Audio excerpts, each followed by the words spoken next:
Good evening. This is the AVA Community Energy Community Advisory Committee meeting for November 17th, 2025. I'd like to call this meeting for order. And would you like to describe where we're at too, Adrian? Okay, and we are located at AVA's headquarters at 1989 Harrison Street on the 23rd floor, suite 2300 in Oakland, California, in the boardroom, the new boardroom. Members of the public wishing to make a comment can do so by either using the raise hand function in Zoom or *9 if you're joining through telephone. Clerk, can you please take roll call? Adrian. Yes, thank you. Member Landry. Member Weiner. Member Balkison. Here. Member Stevenson. Here. Member Swaminathan. Yeah. Member Lakshman. I'm here. Member Pacheco. Here. Member Harper. Here. Member Lutz. Here. Vice Chair Souza. Here. Chair Hernandez. Present. We have a quorum. Thank you very much. Item 2 is the public comments. Public comment is reserved for members of the public wishing to give a comment on non-agenda items. Members of the public will have 2 minutes to give their comment. Are there any members of the public wishing to make a comment on a non-agenda item? Seeing that there is one person. If you don't mind stating your name for the record. Doug, we only need 3 minutes. Okay, do you want 3 minutes? 3 minutes is fine. I'm going off your script. I got a fancy script.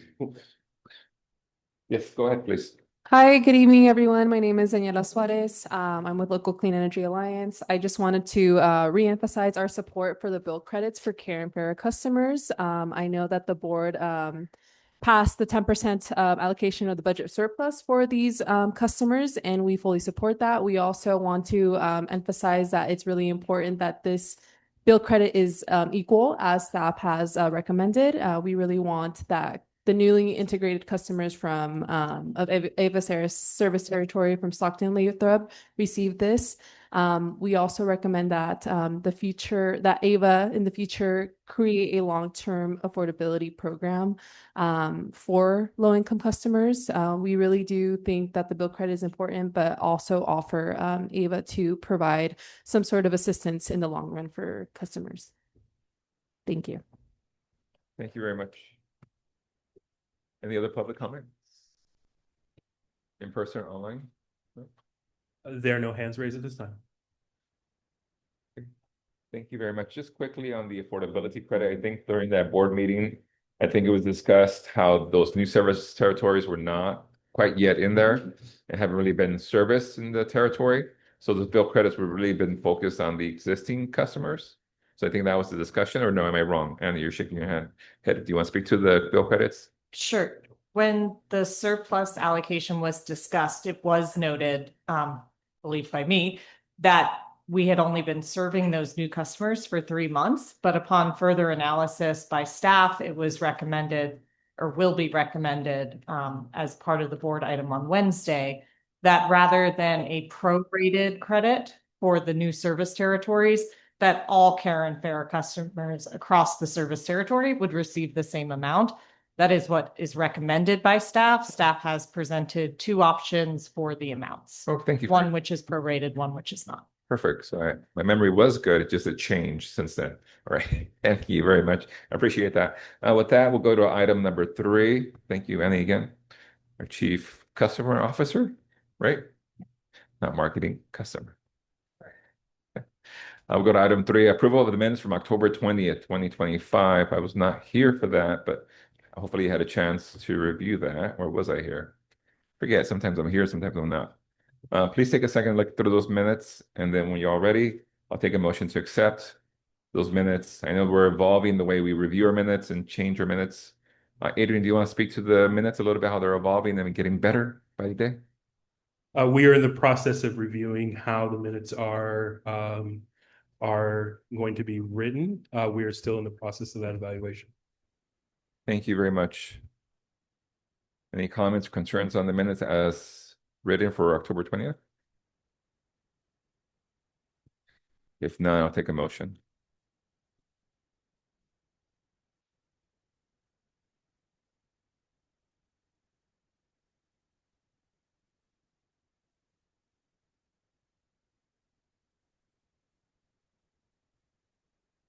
I'd like to make a motion to approve.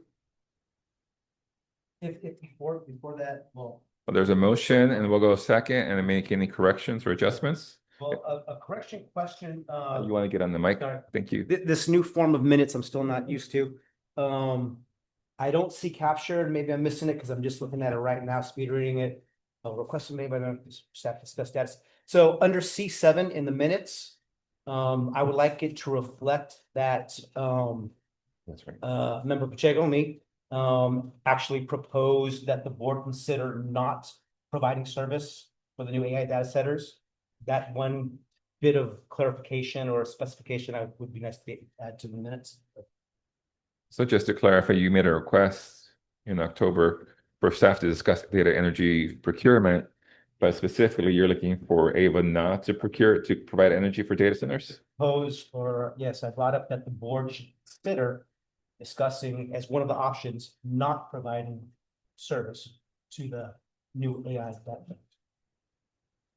Okay, is it okay, Adrian, if you add that comment to it?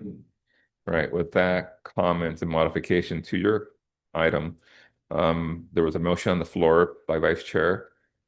Are you okay with that adjustment?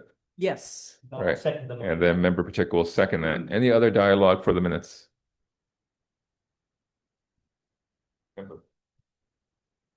Yeah, these minutes show are an example of why it's good to have more content in the minutes rather than just the action taken. The approval of the minutes of the prior meetings that are in last meeting's minutes are very confusing, although I think they're accurate. I'm pretty sure they're accurate, but they don't give any sense of why there was motions and why it took 4 motions to get through those minutes. So I just wanted to comment on that. Yes, Member Bakusin. As I wasn't at the meeting, the last meeting, exactly what Jim said. I have really no understanding of what happened in terms of why the minutes were not approved.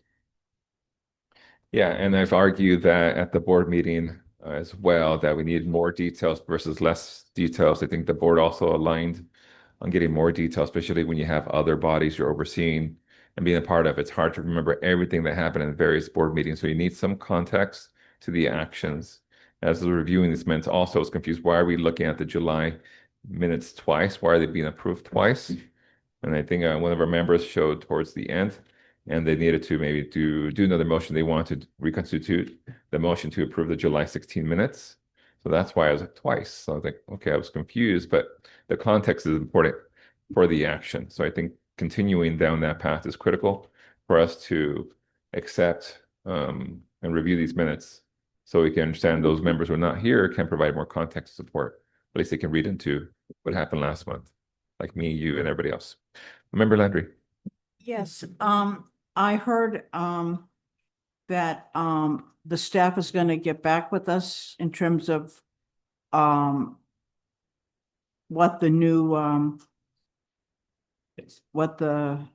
I know you've taken our feedback. Yes. So just to clarify, is there a time frame when you'll be clarifying what what our combined feedback? I cannot give a specific timeline, but I know that we are in the process of evaluating a new process for the minutes, and Okay. will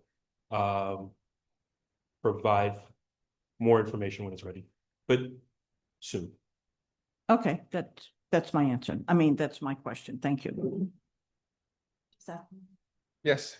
Braxton. Adrian, what's the concern about, saying like 2 or 3 sentences of what the discussion was? There was a decision to move to action minutes, and that decision was taken, and the minutes are being done in that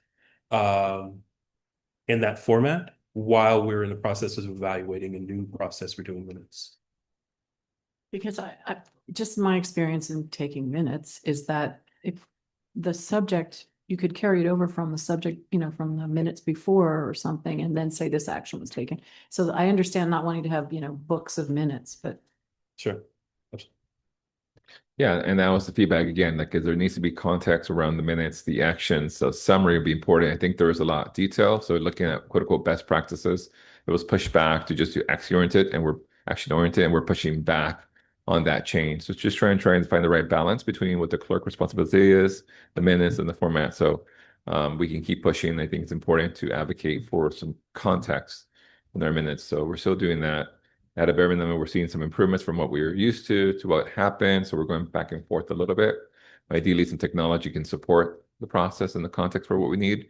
But if we don't like what we have here, we can always reject these meeting minutes for the next time. But we have a motion and a second. Any comments online? Members? I have one quick comment. It's just to say that I've stated my concerns and position on this, I think, the last several meetings, and don't want to keep going down the rabbit hole of problems with the minutes. In the spirit of trusting staff and trying to get a little bit more context in the next meeting, I'm inclined to be supportive. But to staff, know that our only way to dissent feels like voting against these minutes until we have a little bit more context in the minutes. So I'll stop there because there's a lot of other important items to get to. Thank you, Member Harper. Any other comments from our directors online? Excuse me, from our board committee members. See, different roles. Right, seeing none, we'll do a roll call vote. Great, thank you. Member Landry, Abstain. Member Buxton, Abstain as I wasn't there. Member Stevenson, Yes. yeah. Member Swaminathan, Abstain because I was not there. Member Lakshman, Yes. Member Checa, Yes. Member Harper, Yes. Member Lewis. Abstain because of the lack of context. Vice Chair Susan, Yes. Chair Hernandez. Yes. Hold on 1 second. Minutes are approved.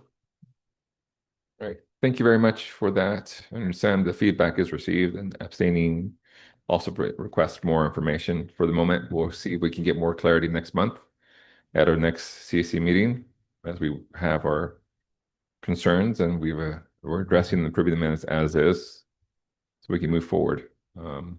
But making sure we have that information. So with that, transitioning over to the chair report, I'll turn over the chair report over to the vice chair. Wherever she's at. There you are. Thank you, Chair Hernandez. The board meeting for October went first over the advisory committee mentioned that we had some problems with getting the minutes approved for exactly the reason why we're still discussing it. And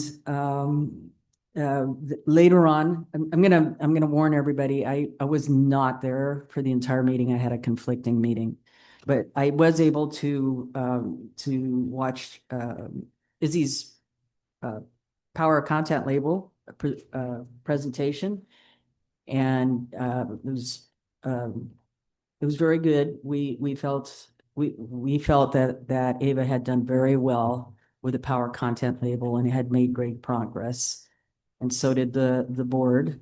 There was, before I left, there was some discussion. There was a presentation about allocation of funds and releasing or upgrading the procedures to, for instance, for monetarily, the CEO can spend up to 250,000 without having board approval versus in previous times 100,000. So the numbers have increased.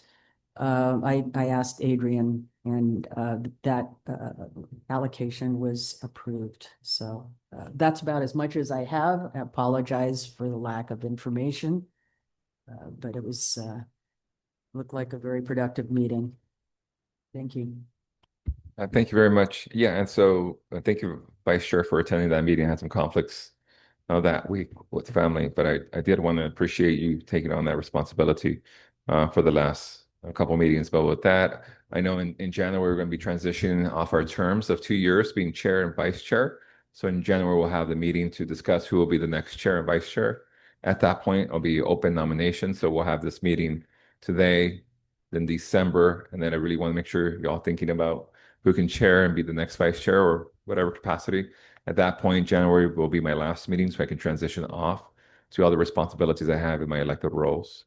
So I want to make sure I take on that focus as well in 2026. But I'll be finishing up my second year of this chair role, so I look forward to seeing what else Ava's doing with the strategic roadmap. So even though I was pressing when I was at the last meeting that we need to make sure we are heard and we're part of the roadmap, I think that's the pressure we got to keep putting on the board and the staff to make sure we're part of the conversation, not an afterthought. With that, we'll move over to the next agenda item. With that, we're looking at the Smart Home Battery and Resilience Hub budget approval and program design. It is a board action item. We'll be looking to adopt a resolution or recommend a resolution authorizing the use of previous budget allocation and program design for the Smart Home Battery program. I think, JP, you have this item? That's correct. Thank you. Thank you, Chair Hernandez. Hello, JP Ross, Vice President of Local Development here at AVA, and I'll be presenting on this item tonight, which is the approval of budget allocation and program design for our Smart Home Battery and Resilience Hub program. So we can go to the next slide, please, Adrian.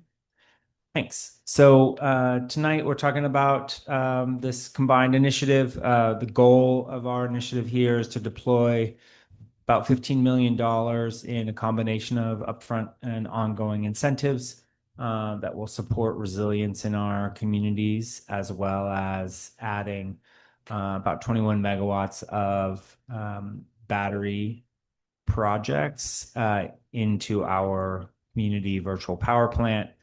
There are 3 different audiences for this program. We have our residential customers, which is comprised of both low income qualified care and FARA customers, as well as market rate customers, and our resilience hubs.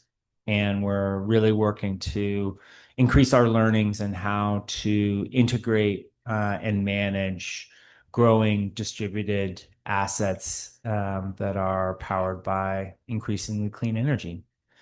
Next slide, please. We view solar and storage as a key part of AVA's virtual power plant. This schematic describes how we have a variety of distributed energy resources that roll up to our distributed energy resource management system, our DERMS platform, which is run by a company called Lunar. On the left of the screen, we have AVA Smart Home Charging, which is an existing program that's in operation, which manages both electric vehicles and EV chargers. That's not for discussion tonight, but it is part of our VPP. In the middle of the chart, we have AVA Smart Home Battery, which is our residential program, comprised of residential and low-income residential customers. And then person feedback from the executive committee, we've really restructured this to highlight resilience hubs. That's another key category associated with this program, which will have our community resilience hubs, which is what we're talking about tonight. And our resilient critical municipal facilities would also roll up under that resilience hub moniker. We do have our 8 projects under that program, which are nearing permitting. That's not for discussion tonight as well, but we are continuing to develop those municipal critical facilities as well in an ongoing fashion. So that's how kind of the different programs that we'll be talking about tonight roll up into our VPP. Next slide, please. So just to review kind of one of the main rationales for the board authorization of $15 million for this program was in response to the recent transition from NEM 2.0 to solar billing plan, and the recognition that there was a significant loss of customer bill savings from that transition. So in the chart on the left, the leftmost bar chart is showing the 5 years of bill savings from a customer with solar only, around $16,000. This was done using Energy Toolbase, a standard tool for designing and modeling bill savings from solar and storage projects. So that leftmost bar there shows NEM2 savings. When we moved to solar billing plan with solar only, the savings dropped considerably. Ava did add an export adder to cover some of those savings, but there was still a pretty large reduction in bill savings. And so we've been looking at how adding batteries and adding our smart home battery incentive program can make up some of that lost bill savings. So as we move over to the bar on the far right, we can see that with the addition of a battery and the incentives that we are proposing for smart home battery, the 5-year bill savings for a customer does increase and start to approach the savings that a customer would have experienced under NEM 2.0 with solar only. We must note, this does come with the addition of a fairly expensive battery. Somebody's got to buy a battery in order to get these savings to the tune of $10,000 to $12,000. Could be more than that depending on the size of the battery. So the incentives that we are putting in place are attempting to compensate a customer for that investment, as well as the control that Ava will get from the battery while they participate in this program. So yeah, next slide, please. So here's some of the key outcomes from the program as we are currently forecasting it. The program, as noted, would be split between residential CARE/FARE customers, our market rate customers, and resilience hubs. We are proposing to split the budget, 50% of the budget to market rate residential customers, so about $7.5 million towards those customers, and then 25% towards residential CARE/FARE customers, $3.75 million for those customers, and then 25% or $3.75 for resilience hubs, for a total of $15 million between upfront and ongoing incentives. Those incentives would deliver about 21 megawatts of BESS capacity into Ava's service territory and about 4,000 customers. The residential customers are fairly straightforward to forecast. The number of resilience hubs here is shown as approximately 20. That is because the number of resilience hubs will be very dependent on the size of those resilience hubs. So we are, for modeling purposes, assuming 150 kilowatt hour BESS system. That would give us about 20 resilience hubs delivered through this program, and that size is fairly consistent. It's a little bit bigger than the average size of the systems that we're kind of currently seeing come through our initial pilot. But the number of resilience hubs built will depend on the size of those hubs. It's important to note there are also other revenue impacts from the program. So we've been modeling the impacts of solar and solar paired batteries to Ava revenue. Much like traditional net metering, the revenue impacts are not budgeted for in the local development budget. They are instead kind of recognized as a loss in revenue. It's simply electricity that doesn't get purchased. So when batteries are installed and paired with solar systems, they actually result in about $294 a year per customer in additional lost revenue compared to solar only.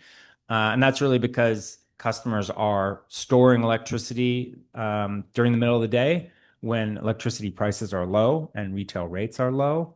and they're dispatching that energy into the grid, meaning not buying it from AVA in the evening time when rates are at their highest. So that is revenue and margin that AVA is not recognizing because of that shift of when the electricity is purchased by the customer. So there are impacts there. Those are not budgeted for in this program. That's seen as lost revenue to AVA. So that is forecasted to cost AVA about $2.5 million over the first 5 years of customer systems operations. But we're not planning to budget for that in this $15 million budget. We will be enrolling these systems in grid services programs like the CEC's demand side grid support program that could recover a portion of this lost revenue, or do our best to maximize the value of that of these assets. And we recognize that the DSGS program has limited funding, but we are estimating that we'll be able to recover some funding from that program. And if it gets funded for more, which we'll certainly advocate for, then we will have more opportunity to recover some of that lost revenue. And that's one program that we've identified. Certainly over time, we expect there'll be other opportunities to recover value from these assets. It's why we're investing in this program. Next slide, please. Or two more down. Yeah, there you go. Thanks, Adrian. So overall, discussing customer eligibility requirements, as to be expected, any customer participating will need to be an AVA customer.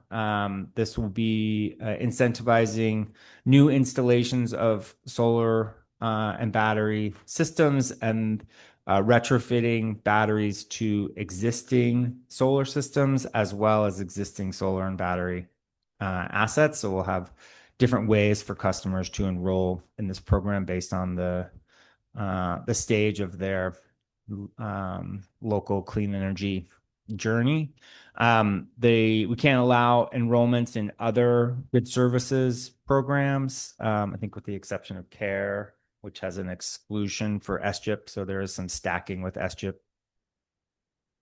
We expect to have the program enrollment open for 5 years. That will be limited by the upfront incentive budget. So that's one limitation on there. And then the VPP participation is an ongoing payment for 5 years, as long as customers continue to participate. With the VPP requirement, we will either be enrolling customers in like a DSGS and be forecasting 2-hour dispatches of those assets based on the grid services requirements. And then we retain the right to earn revenue on the assets by dispatching them into DSGS or other programs. If a customer, we will have the rights for customers to opt out of these grid services calls if there's a PSPS event that's upcoming or a National Weather Service or some kind of a weather outage, to enable customers to store energy in their battery for an upcoming outage, is one of the exclusions that we have, because this certainly has a resilience focus as well.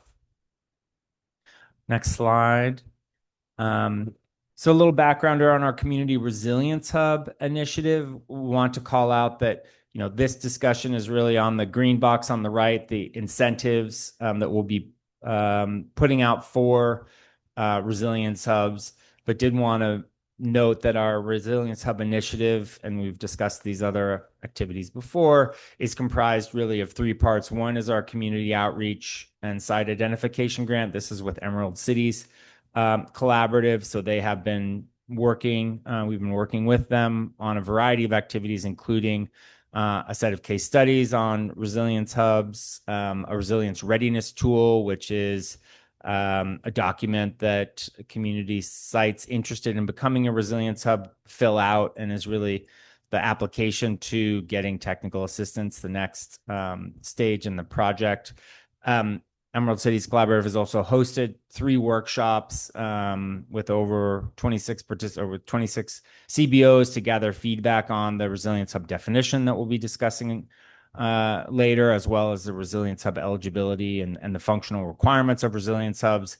And then Emerald Cities will be going and leading community outreach workshops to identify potential sites for our Resilience Hub initiative. So that's something that is upcoming. We want to make sure that we get the incentive and the program design elements kind of cleared and approved before we work with Emerald Cities to start getting more demand for this program. So it's a key outcome of this meeting and our meeting on Wednesday, so that Emerald Cities can start to do that work with a community focus on educating the community and getting more sites into to this program.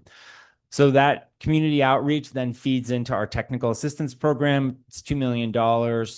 We have a contract with independent engineering firm NV5, and they are really providing technical assistance to the qualified potential resilience hubs, which includes doing resilience project sizing and feasibility of the sites, evaluating what are the resilience services that the resilience hub is interested in providing, who are the people that, what is the community looking for in a resilience hub for that particular site, and then helping potential resilience hubs go through the bidding process and identifying contractors and prices and system design to enable the installation of the solar and storage, which is really the key element of what AVA is supporting in the development of these resilience hubs.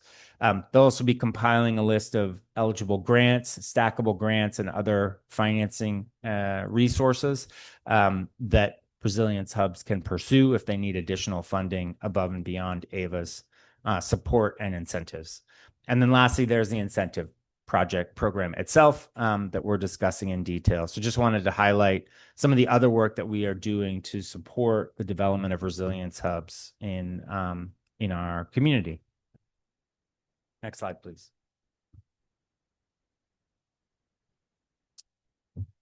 So as part of this work, we have developed a resilience hub definition for AVA's resilience hub program.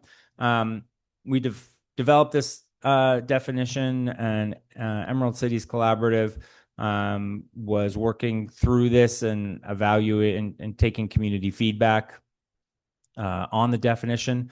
There was some community input to broaden the definition. I believe that's been proposed in a letter submitted by community groups.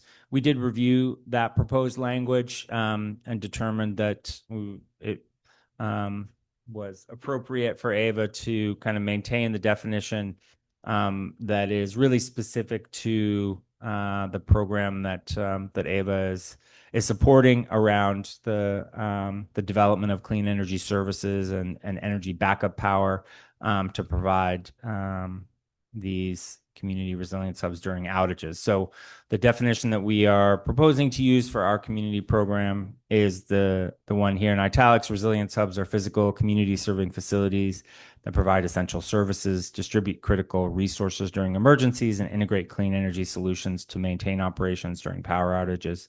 They also serve as year-round community spaces where local residents regularly gather and access everyday services. So this is our proposed definition that we feel is appropriate for sites that are pursuing our technical assistance and incentives through this program. Next slide, please. Similar through the community engagement activities, we've been workshopping the Resilience Hub eligibility requirements, and they are listed here on the left. So any Resilience Hub that would be coming through our program would need to meet all of these criteria. And one keynote here is really like being pretty specific and robust on, excuse me, the operational requirement for the backup power. So we are requiring that a resilience hub be able to provide backup power, to provide energy and electricity for the services that they're providing for at least 8 hours a day over a 3-day period. This comes from community feedback that was identifying 72 hours as a minimum criteria for backup power. When we did the modeling to assess at 72 hours of continual backup, the size of the solar system and the battery to provide, 24/7, 72 straight hours of backup was prohibitively expensive. So we have proposed this scaled back version, which would allow a resilience hub to operate, during the daytime hours. But that's up to the community resilience hub and what are the services that they want to provide. This is a minimum criteria that we've established, and allows us to scale down a little bit the size of the solar and battery that's necessary to provide this service, but providing service over multiple days, providing some opportunity for the community to recognize and understand that there's ongoing service over multiple days was a critical element. We also are requiring that there be an operational plan that integrates the resilient services with the other services that are provided during outages. And then on the right here, we see the proposed kind of resilience criteria. What is the critical service that is being required? These were developed again through some of the community focus group activities. And this is a list that is not comprehensive. There could be other resilient services with the approval of AVA. Again, these are really going to be defined by what the community is looking for in the resilient services that they want. What we want to make sure of is that those are providing resilience to the community has drafted them, and that there is an operational plan and a technical capability with the solar and backup power that brings all of those together, and that we're setting expectations that can be met by the ongoing operation of that facility during outages.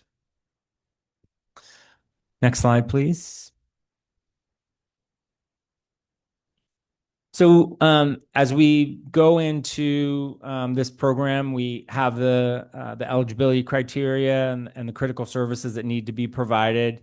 We recognize that this is a very open space right now for resilience hubs, and we want to make sure that we are bringing in as much data and potential sites as we can, and recognize that there may be a rationale. We may want to revisit this and institute more prioritization as we start to get information about the types of sites, the distribution of sites, the services that they're providing over time. So we propose that after we get the first $1 million of funding reserved, we review those projects and evaluate if additional prioritization for projects is warranted. This would be at AVA's discretion. The first $1 million is our proposal at this point in time, to then think about, are there other prioritization criteria that we would want to institute. Those could include resilient services, the geographic distribution of the sites, or the proximity to other existing resilience hubs, if there's a lot of density in one area or another, if there's a lot of private sites versus public sites. These are things that we might want to prioritize over time. We did look at the first sites that are coming through our technical assistance pilot. So we have 5 sites that are currently in technical assistance under a pilot program that we've been running with ECC and NV5. And so providing here a list of some of the cities and whether or not they are serving DACs or not, as well as the number of resilience services that they are providing. So we do currently have 9 sites across, 5 cities? 1, 2, 3, 4, 5, 6 cities.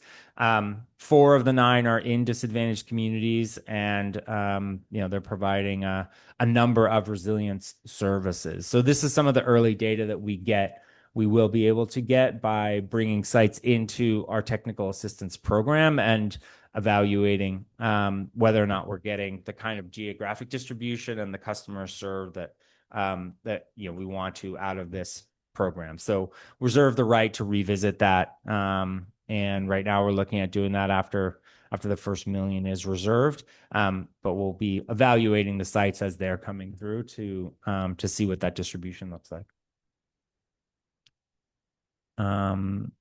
Next slide, please. So this shows the proposed smart home battery and resilience hub incentive levels.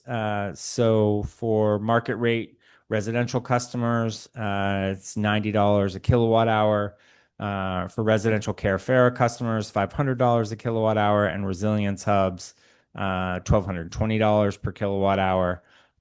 All projects would be paid $3 a kilowatt hour for the nominated amount of kilowatt hours that are participating in our VPP, and that's paid out monthly.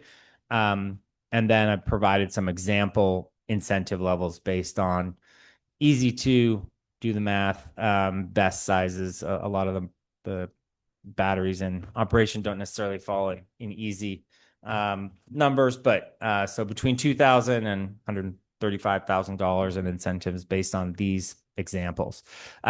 We are expecting that the residential Carefera resilience hub customers would be able to stack incentives with SGIP.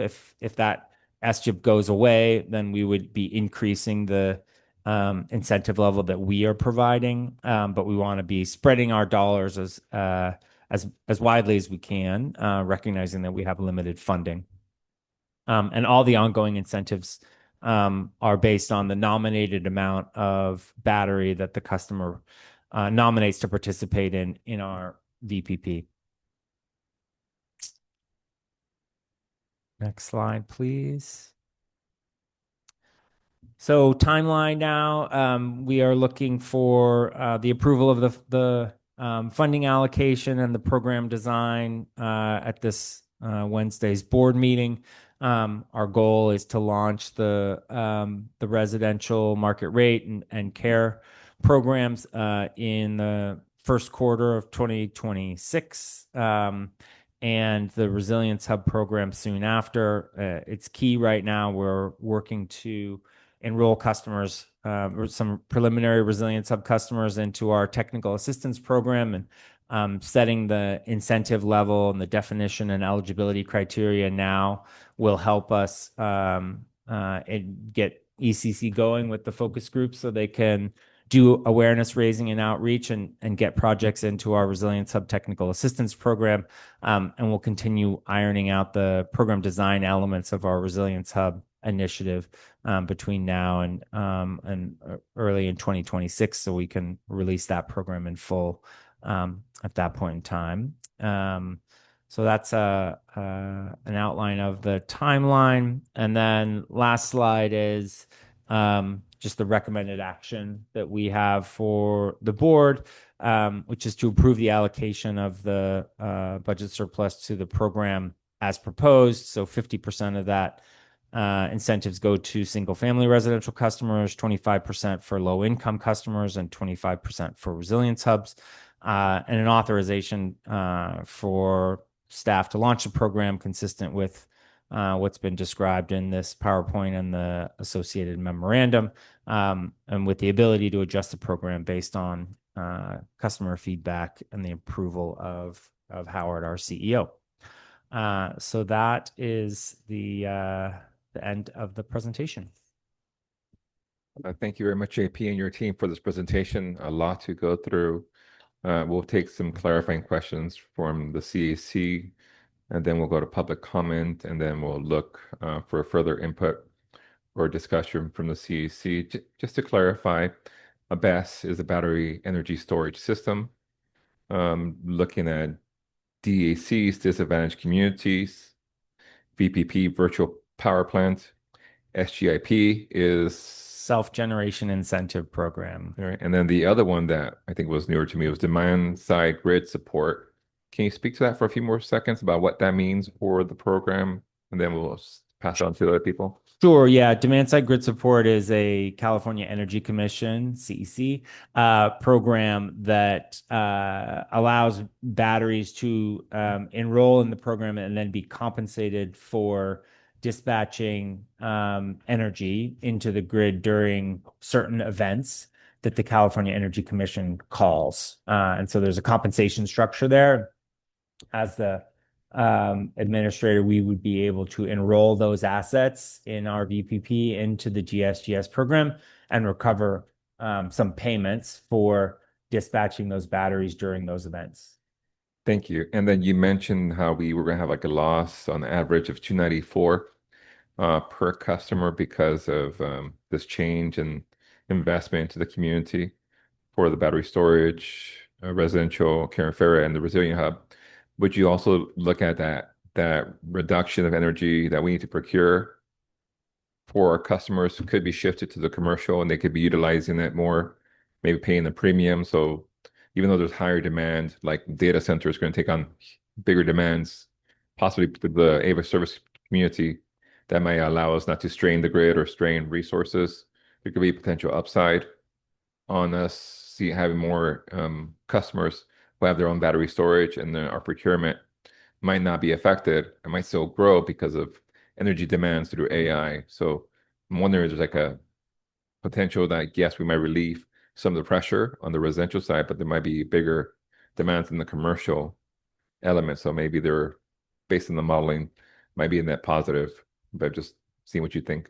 Yeah, we've modeled the rate impacts pretty significantly. There's actually a slide in the appendix that describes, we do see some reduction in day ahead market pricing. We see a little bit of reduction in REC purchases.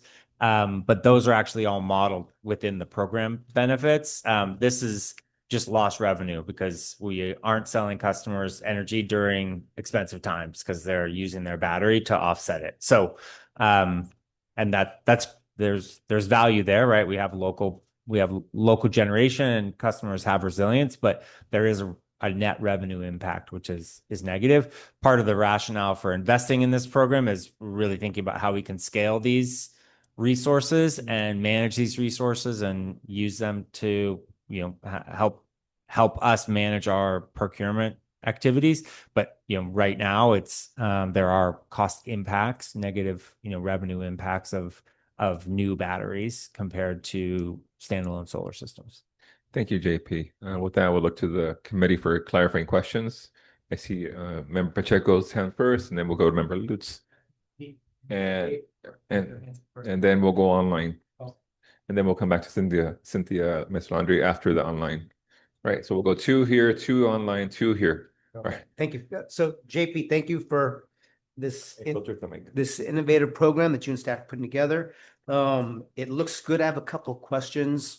I was listening to your presentation at the same time I was reading materials, so I might have missed something. And I also read, I don't know if you had a chance to read yet, the CCA Workforce and EJ Alliance letter on this, which brings to mind some questions for me. So sorry, let me try to kind of go through this for clarification for me. So I see that the residential shows that it would be 17 megawatts at 7.5 million of estimated cost through the program. The Resilience Hub is 3.75 million and only would produce 1 megawatt of capacity and storage.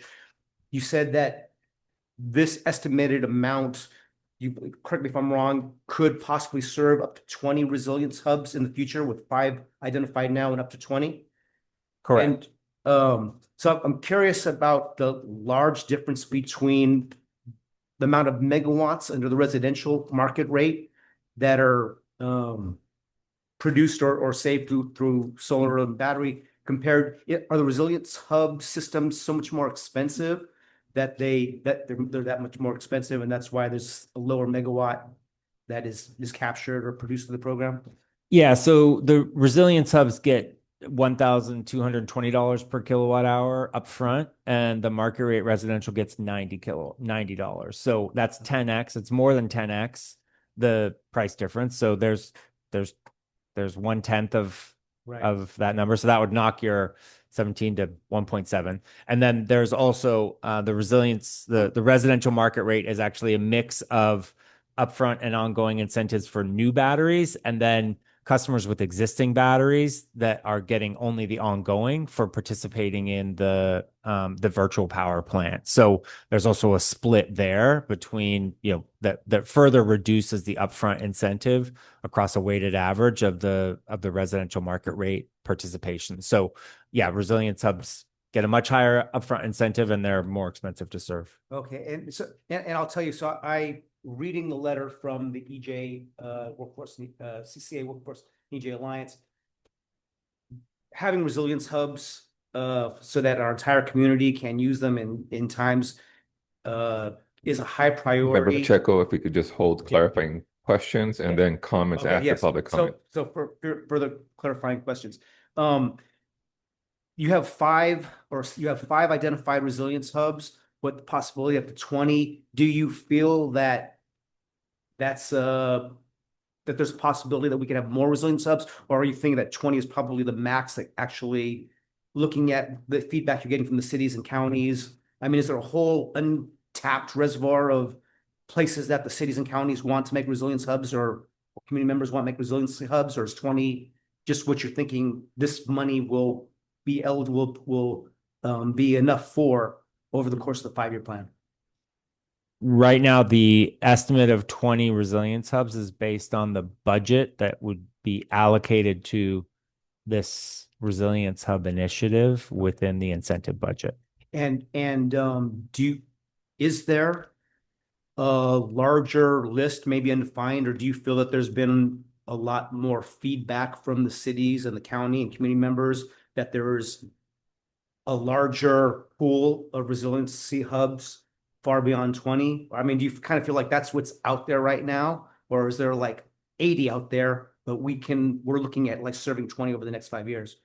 Don't have a number because we haven't gone and done the education and awareness and demand kind of building, because we have held off on that because we haven't, the feedback has been, it's really hard for ECC to go do that if we don't have an incentive program design that we could talk to them about. So we've held off on doing the demand gen workshops because we haven't had the structure of the program to offer them in place. It's a significant amount of work for a potential resilience hub to go through our kind of resilience readiness tool that we've built with ECC, which is our application to get technical assistance. So we have some early interests of folks who are willing to put that energy in without understanding exactly what the outcome would be, but we haven't wanted to do that work until we get the incentive design approved. So it's a little bit of a chicken and the egg. We can't really know how much interest there is until we start to lay out the outline of what the program is going to be, because at the end of the day, it's a lot of money and time and energy that people are putting into this. Vice Chair Souza knows the process, been going through it for a potential site that, is there. So anyway, there's a lot of energy there. So we don't know what the demand is because we haven't gone and done the outreach, but we can't do the outreach until we have a program design. Okay. I didn't know if there was just like a huge, you had just been flooded with emails and phone calls. No, we have not been. It sounds like not at this point. No. Okay. No. And then one last clarifying question. So for the VPP design total, or this part of the VPP, through design, through engineering, is it better to have a whole bunch of, 17 megawatts is a larger number, but it's smaller and further dispersed, as opposed to like resilience hubs? Are you guys looking at like literally the geography of the design for your VPP, or is that immaterial? You guys just can signify bureaucratically what goes where and what goes there by, is there like some actual physical technical?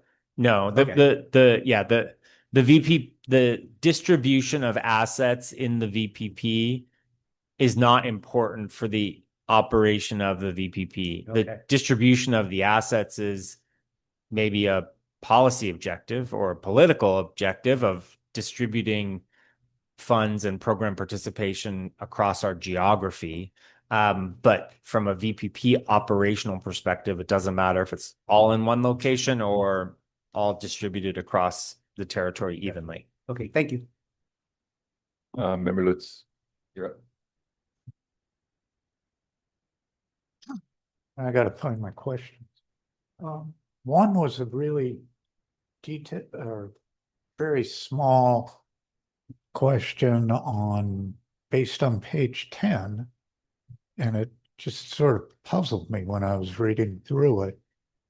Why do only the smaller NIM2 customers participate in the daily dispatch schedule, but not the larger ones? There was a distinction, I believe it was that 4 kilowatt hours nominated, and the programs were different above and below that nomination. And I was just, why? Yeah.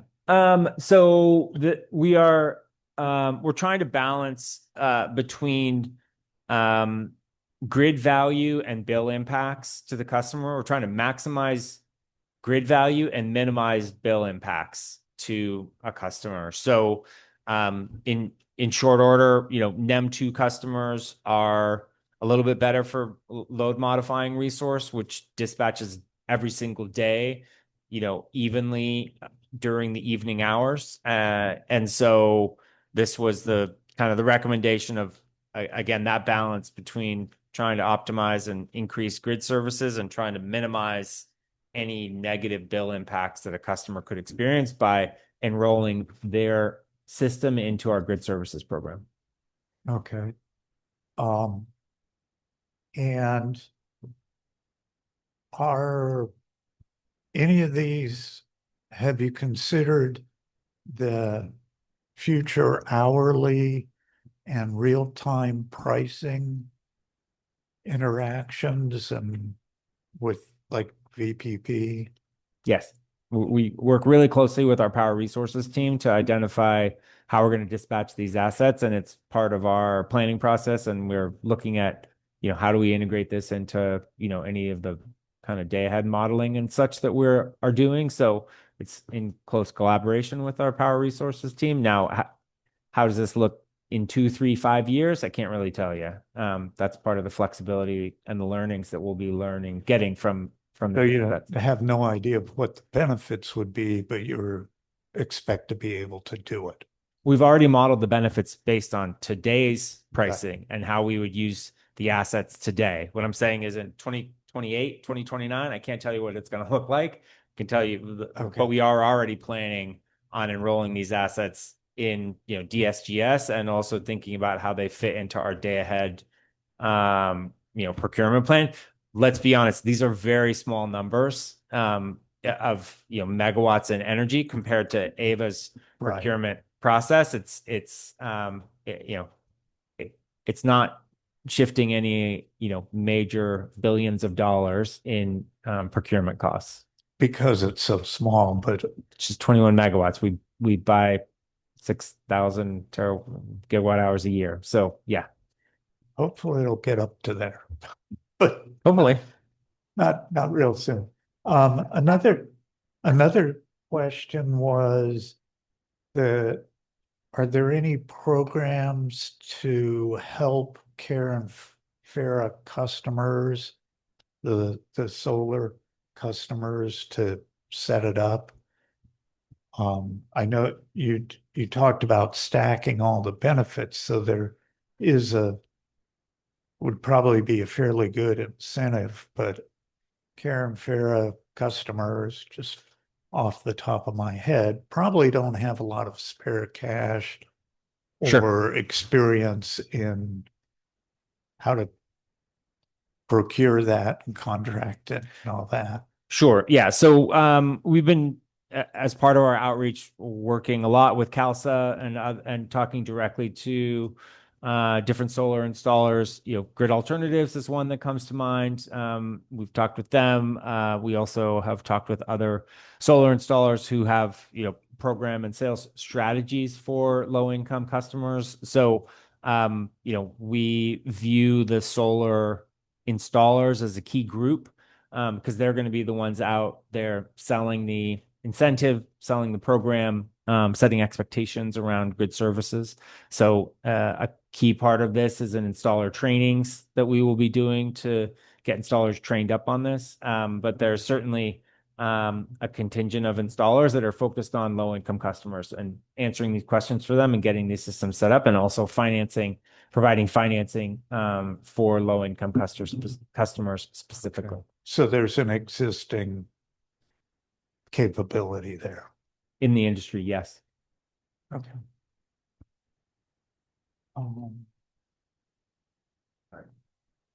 Yeah, there were questions about VPP's benefits to Ava, but right now it sounds like it's so small that it's hard to see any serious benefits yet. Yeah, there's tables in the staff report that illustrate the modeling that we've done on the values and the costs of these solar plus battery systems. So happy to describe those to you, but they're in the report. We've done extensive modeling on the revenue impacts and how we could get some benefit in the day-ahead markets, reduce rec procurement costs and otherwise. You're talking about the reports that are in the agenda packet, or are there separate reports? It's in the staff report. It's also, there's an appendix slide where there's a table on that as well. Okay. I'm fine. All right, thank you very much, member. To member Stevenson online, please. Thank you. I actually have a few questions. Some are more general and some are more technical. As a general one, you had mentioned, first off, thank you very much. It was an excellent presentation, but you had mentioned that there were several resilient hub locations that were already identified and that were providing a number of services to the public. Could you elaborate a bit on that? Like, are these, public libraries? Are they allowing people to, charge your phone? You'd mentioned EV charging was another big one. I'm just kind of curious what that distribution of locations and services looks like. Yeah, so we through the grant with Emerald Cities Collaborative, we did do a case study. There are not several operating resilience hubs. There are definitely sites that have solar and storage. There are some sites that are interested in becoming resilience hubs, and we also got some case study on resilience hubs operating in other areas. The resilience hubs that I was speaking to are on slide 11, and these are prospective resilience hubs. So we have been working with ECC, Emerald Cities Collaborative, and and some prospective resilience hubs have entered our technical assistance program on a pilot basis. And so we're getting some early indication of the types of resilience hubs and the services that those resilience hubs are interested in providing to the community. So just to be clear on that, so that's the slide 11.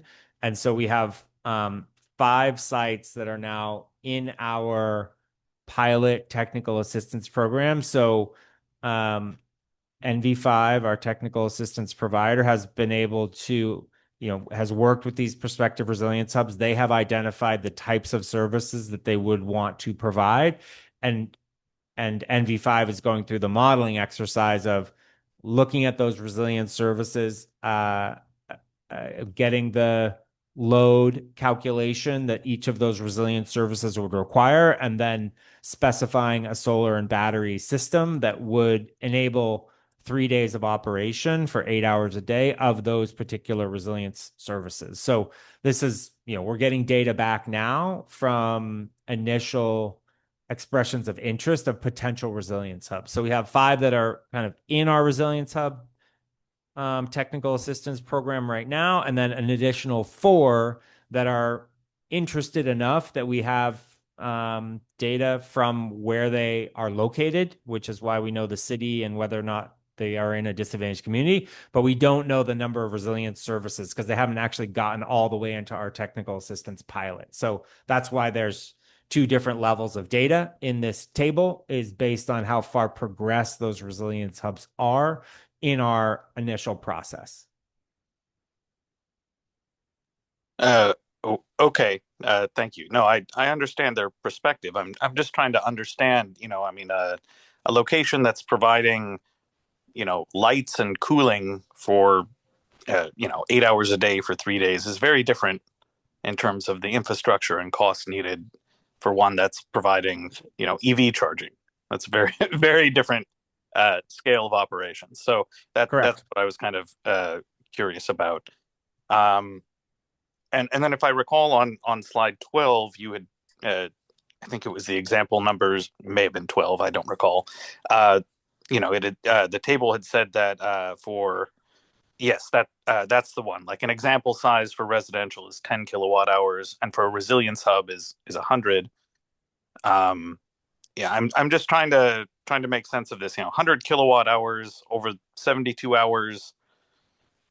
That's enough to run a window air conditioner for 8 hours a day. I mean, it's not a lot of power. So I'm just trying to get a sense for the services that are being offered and the bang for the buck that we're getting at. I mean, it seems like this presentation is sort of how to put it.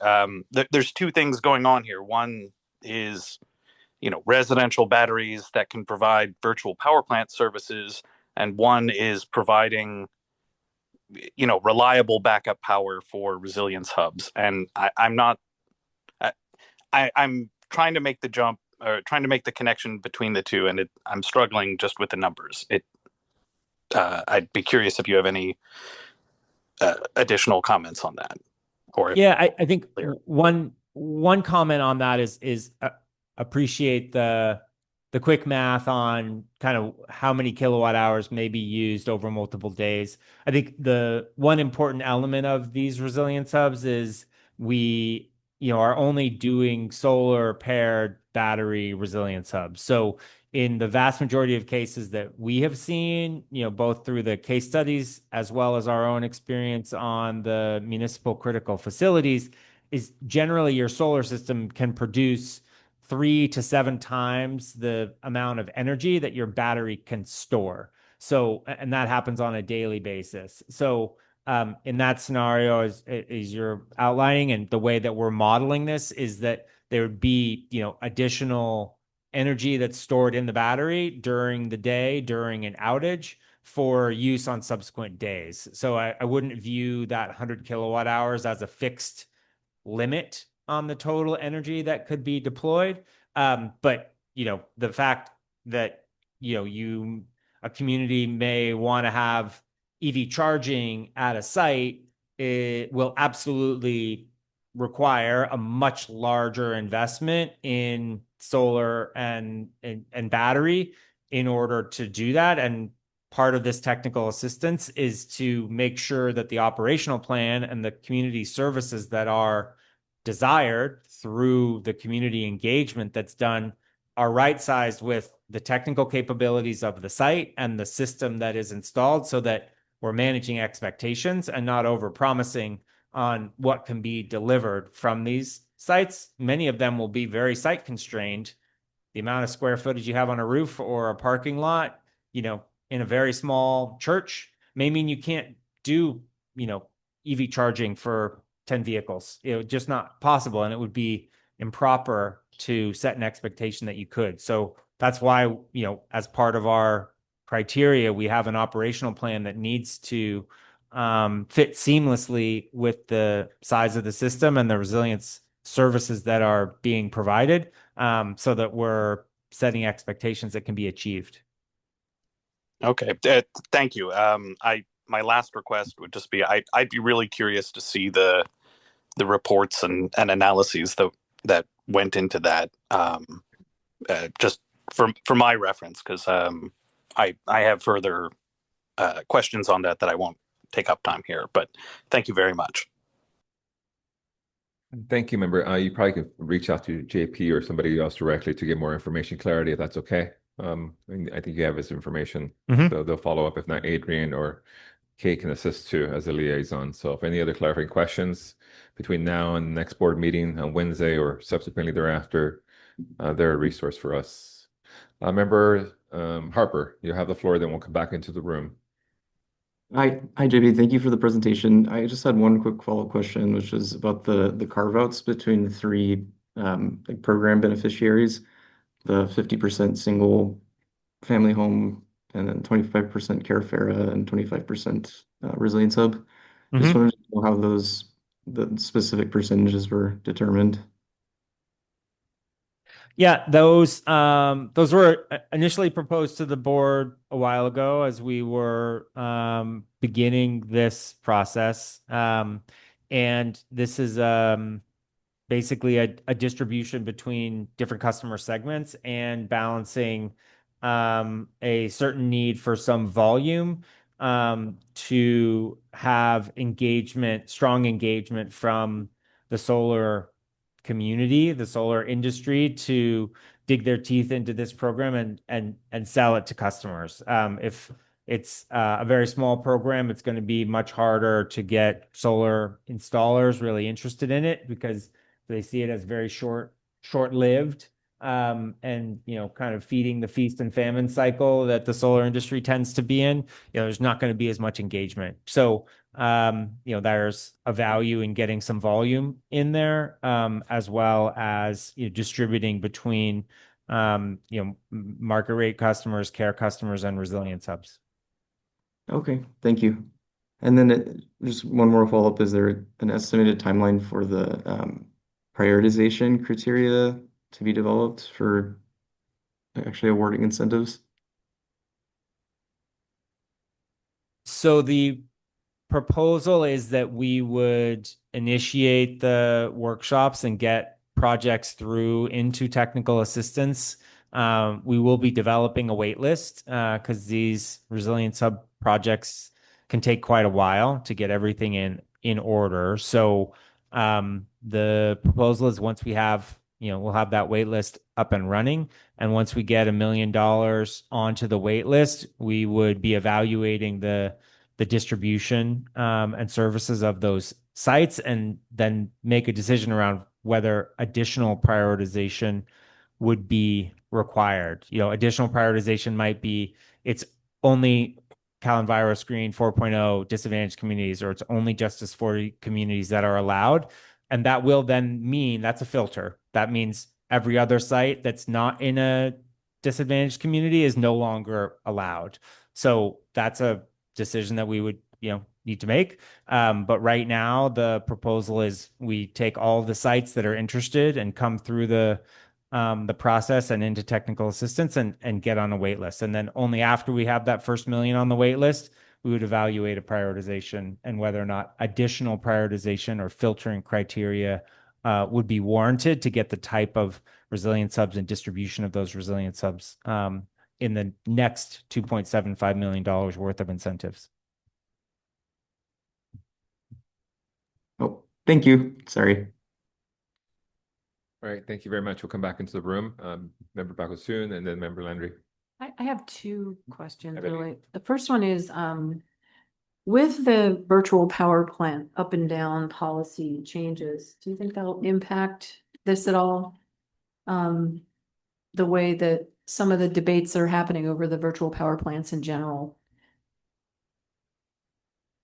I'm not sure if I mean, will the it legislation that didn't pass and that was vetoed by the governor and things like that, it That- seems like, additional funding for DSGS. yeah. Yeah, so this program is not contingent on DSGS funding. So DSGS is viewed as incremental. We aren't counting on it. It is a way to mitigate potentially the lost revenue, but this program isn't contingent on that. So if DSGS goes away, we will look for other ways to manage and optimize the value of these assets. I think it's great that you're doing that, really. I also just wanted to ask about the comment letter, and I'm not sure it's really asking you, JP, but are the numbers that are being proposed, are they similar to what is in this comment letter with the allocation? No, the comment letter proposes that we take. So right now there's $7.5 million for market rate residential and 3.75 for resilience hubs. The letter proposes that we take 3.75 from market rate residential and transfer it over to resilience hubs so that Resilience Hubs is 7.5 million, and market rate residential is 3.75. That's what's requested in the letter. Okay, because I'm just thinking about what Ernie said earlier. It seems like the Resilience Hub, in terms of volume, I know you're trying to make sure there's enough volume in the solar battery industry. Wouldn't there be enough volume with doing that reallocation the way that it's proposed in this letter? Would there be the same kind of volume that you're trying to grab for the solar industry? No, you have much less Would be volume. much less? So right now with the 3.75 million, we are expecting about 1 megawatt. With 7.5 million in market rate residential, we're expecting 15, 18, sorry, 17. So the much higher incentive for resilience hubs and the fact that you don't have kind of BYO, that don't need an upfront incentive.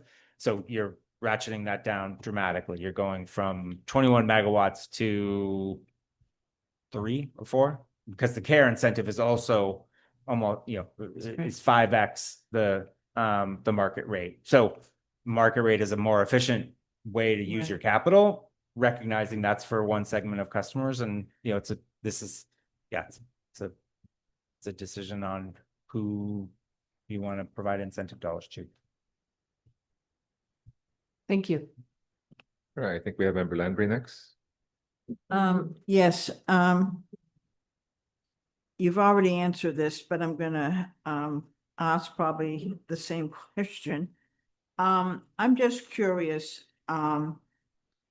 if you could clarify again, the allocations, 50% of the incentives for single family, 25% for low income customers, and 25% for resilient hubs. In my mind, and I'd like to know, maybe my thinking is a little off on this. And I think the letter is asking for something similar. But it would appear to me that perhaps the resilient hubs should get 50%. And then we would split, we would keep the 25% low income and then reduce the incentives for single family to 25%. So can you explain to me where my thinking might be off on this? Your representation of what the letter is requesting is correct. Right, but I'm curious why we are not allocating 50% to the resilience hubs as opposed to the 50% incentive for single families. Yeah. So let's see. I partially addressed it in the previous question around volume and the volume of engagement and the volume of assets in our VPP. Another element would be I relayed early on, the board requested us to allocate these dollars, the budget surplus from 23-24, which was then later allocated to the local development budget for this program. And that was in response to a dramatic downturn in the solar industry from a volume perspective, impacting solar companies and the jobs that they have, the people that they employ. Those numbers are directly related to the volume of solar and storage systems that they are selling and installing. So as a recovery mechanism to incentivize jobs and the development of solar and storage projects, you need volume. And so 21 megawatts versus 4 or 5 megawatts, that's the recovery that, was initially indicated by the board. When the board first, allocated this, there was no resilience hubs in there. We have since added resilience hubs as a part of this budget, and feel like the split that we have provided kind of accurately represents the difference between, market recovery and providing incentives to a solar industry that is impacted by the switch from NEM to solar billing plan, as well as the reductions to the federal tax credit and other things that are occurring in the federal space right now. So trying to augment the industry, if you will, as well as investing some into resilience hubs and the community services that the community is asking for. So that's how that proposal has come to be. Okay. So there's probably more, I'm gonna use the word more growth in the single family resident category. Is that? That's where there's significantly more volume. There's much lower, it's more than 1/10 the cost per customer because the incentives are so much lower, and therefore there's much more volume, which is much more jobs, much more cash, much more work for the solar installers that are serving our communities. It's work for them. Okay, that's the elaboration that I needed. Thank you. Mm-hmm. All right, so we'll go back online to members who have submitted on. Thank you. Thanks, JP, for the presentation. It was very informative. I particularly like the pictogram where you showed the different programs which feed into the VPP. That was very helpful. I have two questions. One is on the VPP, we are targeting 21 megawatts of projects. How does that translate into actual capacity, which we can claim with the ISO, compared to our capacity of what, 1200 megawatts? Is that the AVA's capacity? So that's the first question. Second question is, you had initially defined or specified the residency hubs to have 3 days of continuous power, but now you have reduced it to 8 hours per day for 3 days. What does that do to the types of sites you will select? And does it limit the number of sites which are suitable, or would you allow for non-renewable power to be also used for the residency hubs?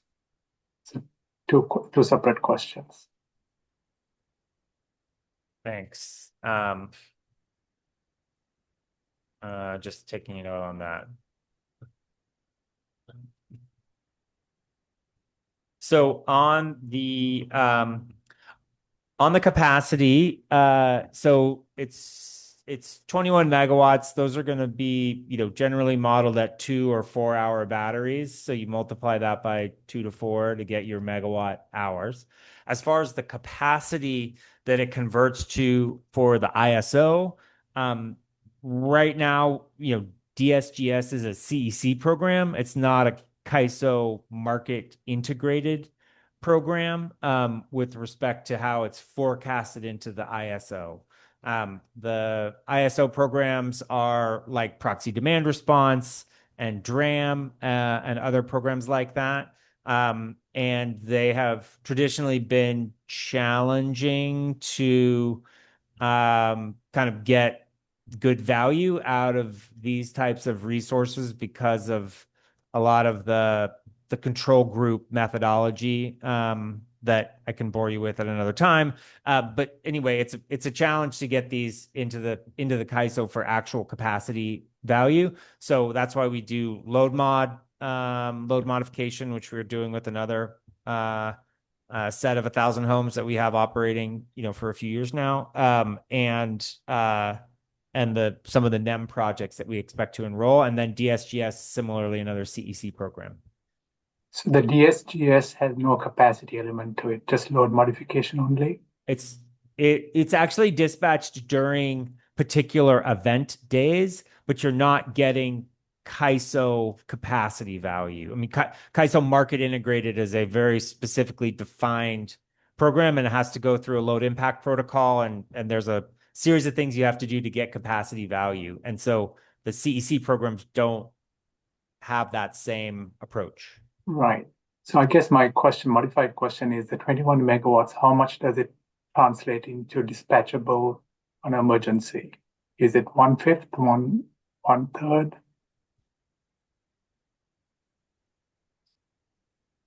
Yeah, well, so it's 21 megawatts of capacity. The amount that you will then dispatch it will be based on the nominated amount that a customer nominates for participation. And then, we will be looking at that really on a monthly basis to evaluate how much of that energy is available for DSGS. And then you have to factor for that. So the honest truth is we don't know yet because we only want to forecast what we can deliver, and we'll need to run this asset and be able to then forecast it with precision about what we expect to dispatch during an event day. So that's part of the run up into the participation in these programs. It's why it's really pretty hard, has been hard to get capacity value for these assets, because it's not just the nameplate value of the battery. It's what you can actually dispatch into the grid. Right. Okay, good. So what is Ava's peak energy load? We're a little bit over a gigawatt. I'm not Okay. sure what we are after we've added the new territories. Okay. All right. Thank you. And the answer to my second question? Yeah, second question. So the change from 72-hour continuous to 3 days during 8 hours a day, there's nothing that stops a resilience hub from proposing to do 72 hours continuous. If a resilience hub wants to be open from 3 to 4 a.m. and providing their services, they can absolutely do that. They just have to have an operational plan that substantiates that they have enough energy to do that. So this is the minimum criteria. Resilience hub can definitely go over that.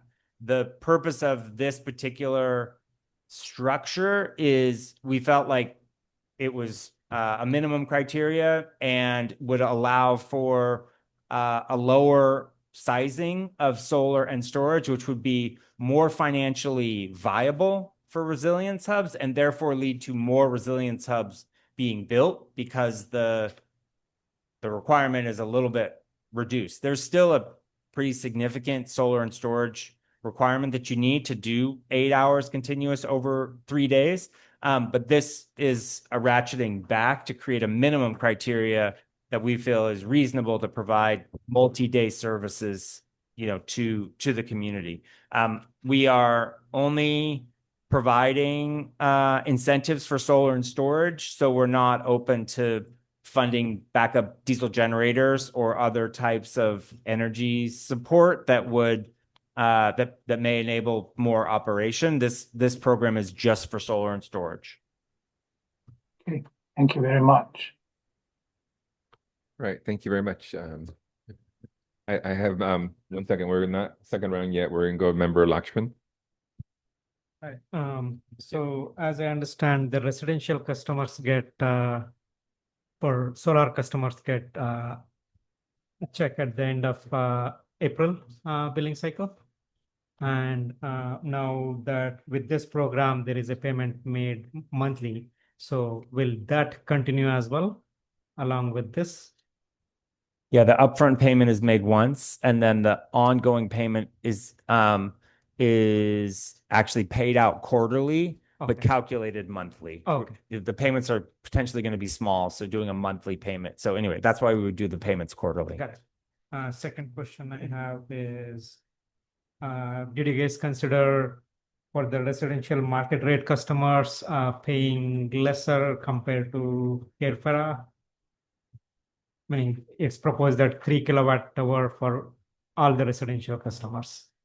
Did you guys consider paying higher for Carefera customers? It does make a difference in. Yeah, the idea is to have the same monthly payment from an administrative simplicity perspective, to have that the same being across all customer segments. And so we're, the value to resilience hubs and Carefera customers is in the upfront incentive to help bring down the first cost. And then having the same price for all the ongoing payments is a value that we feel like is sufficient to maintain customer participation, but didn't make sense to have a higher upfront or a higher ongoing for low income customers, because that's why you make the upfront incentive higher. Got it. Okay. Thank you. All right, thank you very much. I know we have discussed this for the last 30 minutes, and we probably will go for another hour overall because we have another item, but I want to go to public comment next. And then we'll come back to our committee for any questions or clarifications or actions on this item.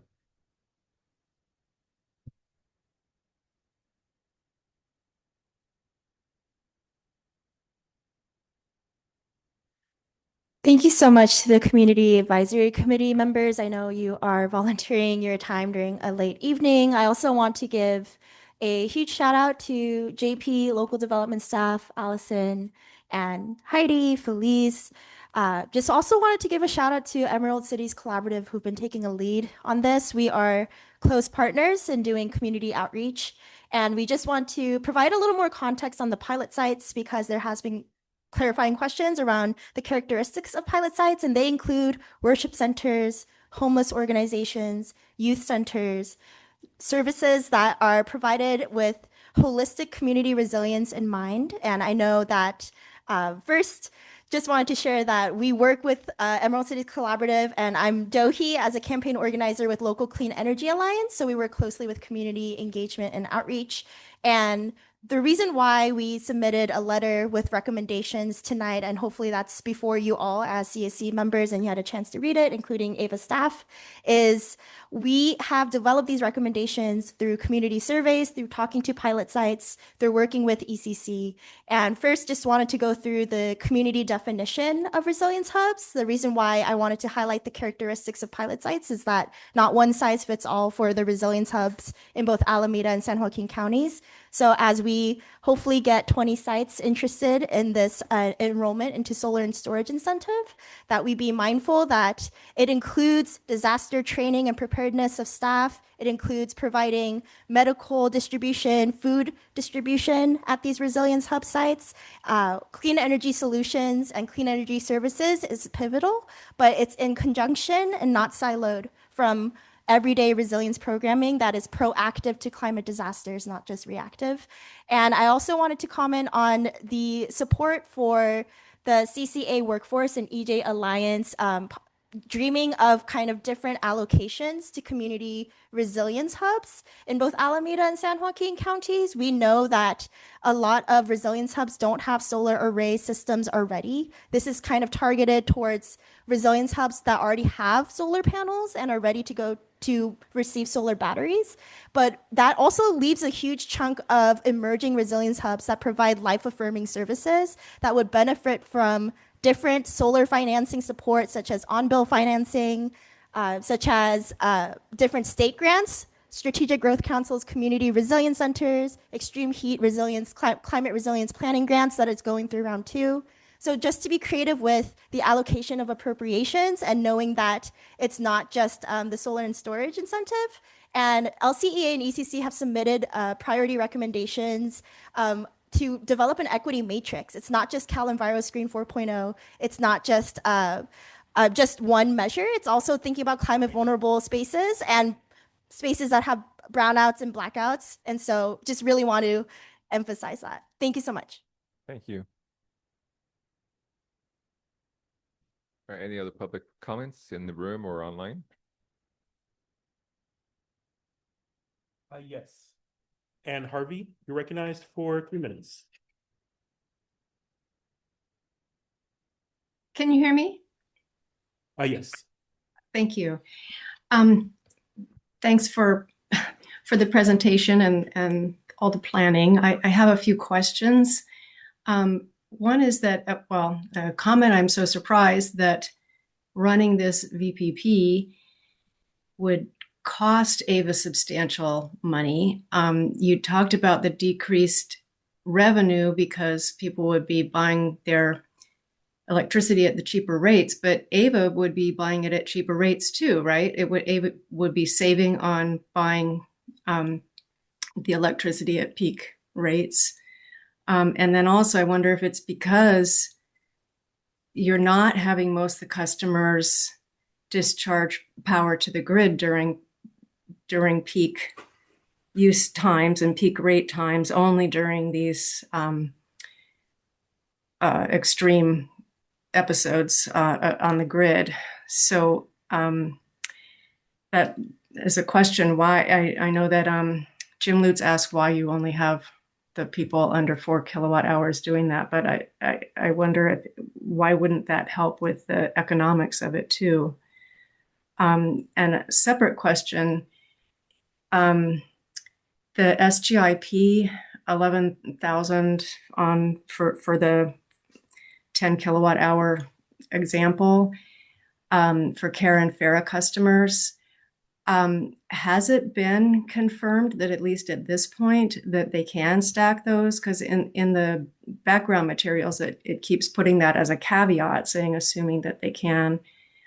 And if it turns out that they can't, then you said AVA would increase that upfront incentive for Care and Farah customers. But would you increase it all the way up to what the loss of the SGIP would be, which would be going from, in that example, $4,000 to $15,000? And if so, would you decrease the number of Care and Farah customers, which you have as 830? And if you had to supply all of that up front, that would decrease it to like 221 Care and Farah customers versus the over 3,000 market rate customers. I mean,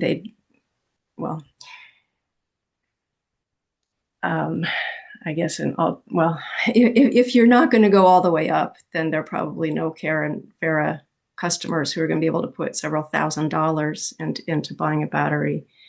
Thank you. Thank you very much. Any other public speakers? No. JP, do you want to address any questions, concerns that got brought up during the comments? Sure. For the last speaker, in short order, the difference that we experience in wholesale generation costs between off-peak and on-peak is a matter of a few pennies per kilowatt hour.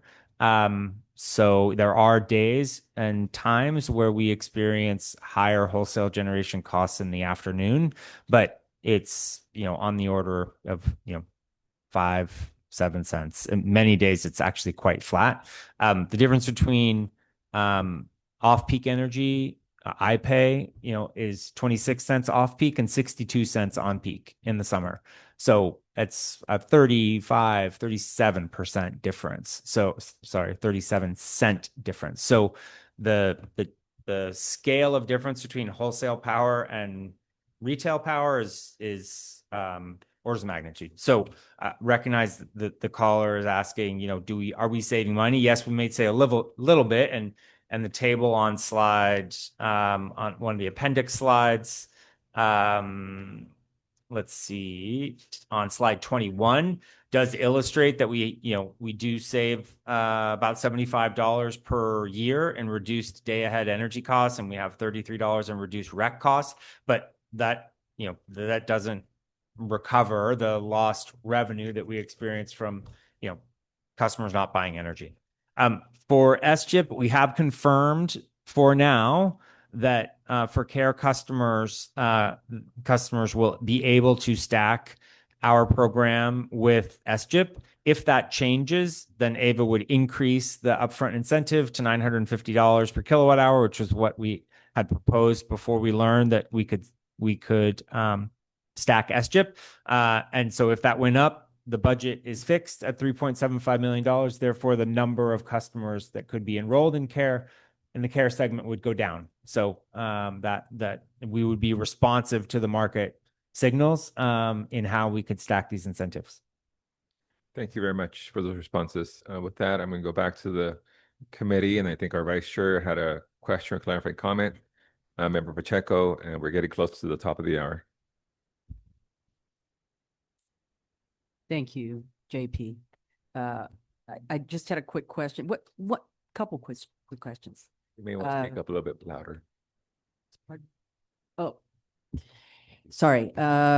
If a customer that signs on, say a residential customer, and they're their contract is for 5 years. What happens if they sell the house? What happens if they leave the property? I know we had similar things with the energy efficiency type things. Is there any answer to that? So we'll have a customer participation agreement that requires that the customer, stay an AVA customer, and there's an expectation that they're going to, continue on in the program. They can opt out of the program is an option. That's the customer participation agreement will have clauses around if a customer opts out and what are AVA's rights in that situation. In a sale process, we would be working to try to get the new customer who bought the house to participate in the program and continue to receive those benefits as long as we could continue to manage the battery. Yeah, sounds very reasonable. Thank you. I just wanted to make a comment, and that first of all, my church is made an application into the Resiliency Hub, and so that's very exciting. We've also engaged with Grid Alternatives, which is great. I love that organization. And I just wanted to say that I wholly support this. I really feel that as Ava's making a statement when they knowingly are risking a deficit in their budget because of this program, because they would be losing money or ability to sell energy because of the solar and battery that they're putting on people's homes. And I really feel that I tip my hat to Ava for that risk. Hopefully that financial burden is mitigated in some way, shape, or form.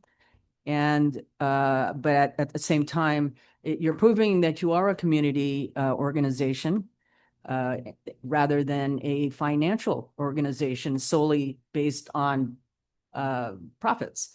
So that's a real big indicator to me that I'm sitting here not wasting my time in such a great organization. And the last thing is that I'm hoping that this plays out in more ways than one into the technology that would be more of a microgrid or macrogrid type of technology, and we're just kind of learning the ropes. This would be something that would be a very big experiment and a foothold into climbing that mountain of not just resiliency hubs, but also resiliency in communities for power. Thank you. Thank you, Vice Chair. Member Pacheco.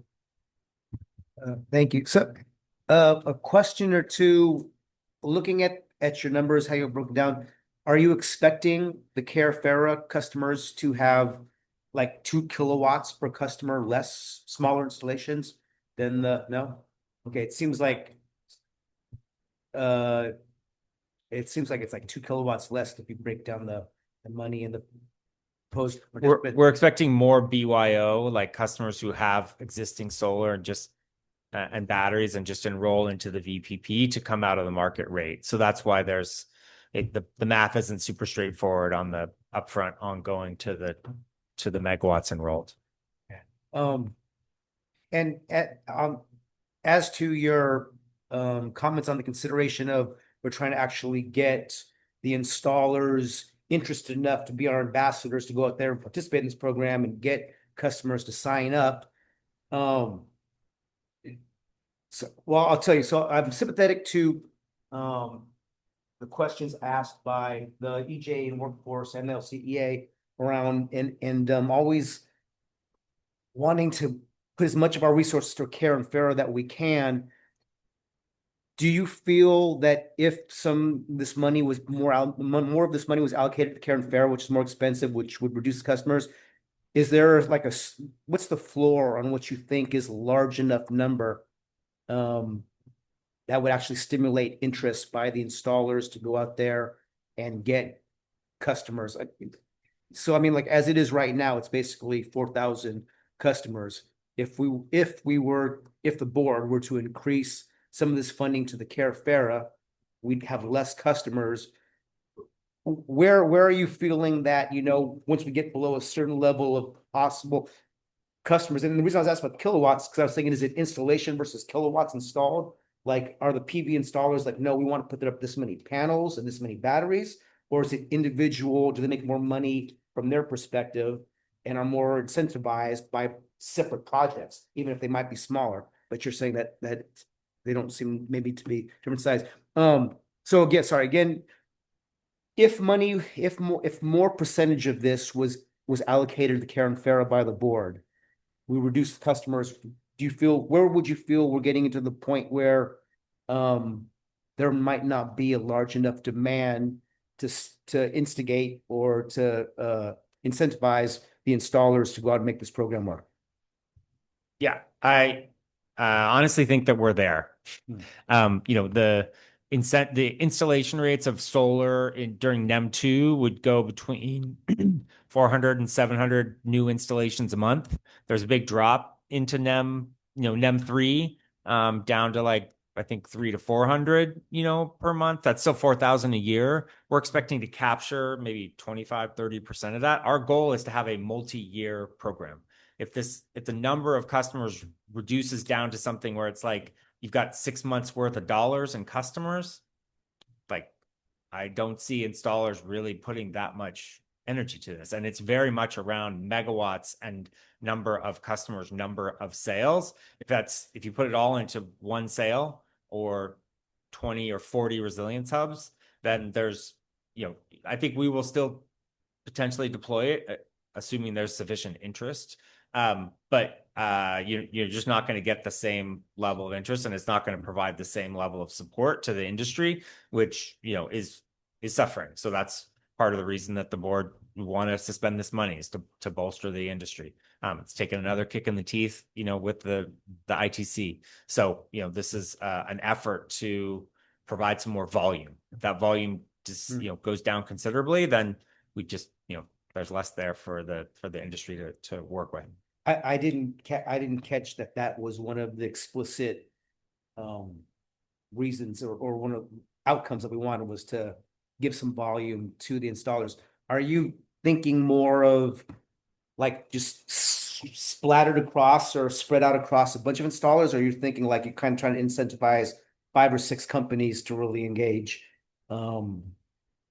We want as many to engage as possible. So we will have installer trainings, and those installers who go through our trainings will be able to, the customer will be able to allocate the incentive directly to the installer. So it can just come off the ticket price, but they will have had to go through our installer training and sign on to and rep and warrant that they're representing the program in AVA correctly. And other installers can participate as well. So we want this to be widely applicable and available to installers to sell.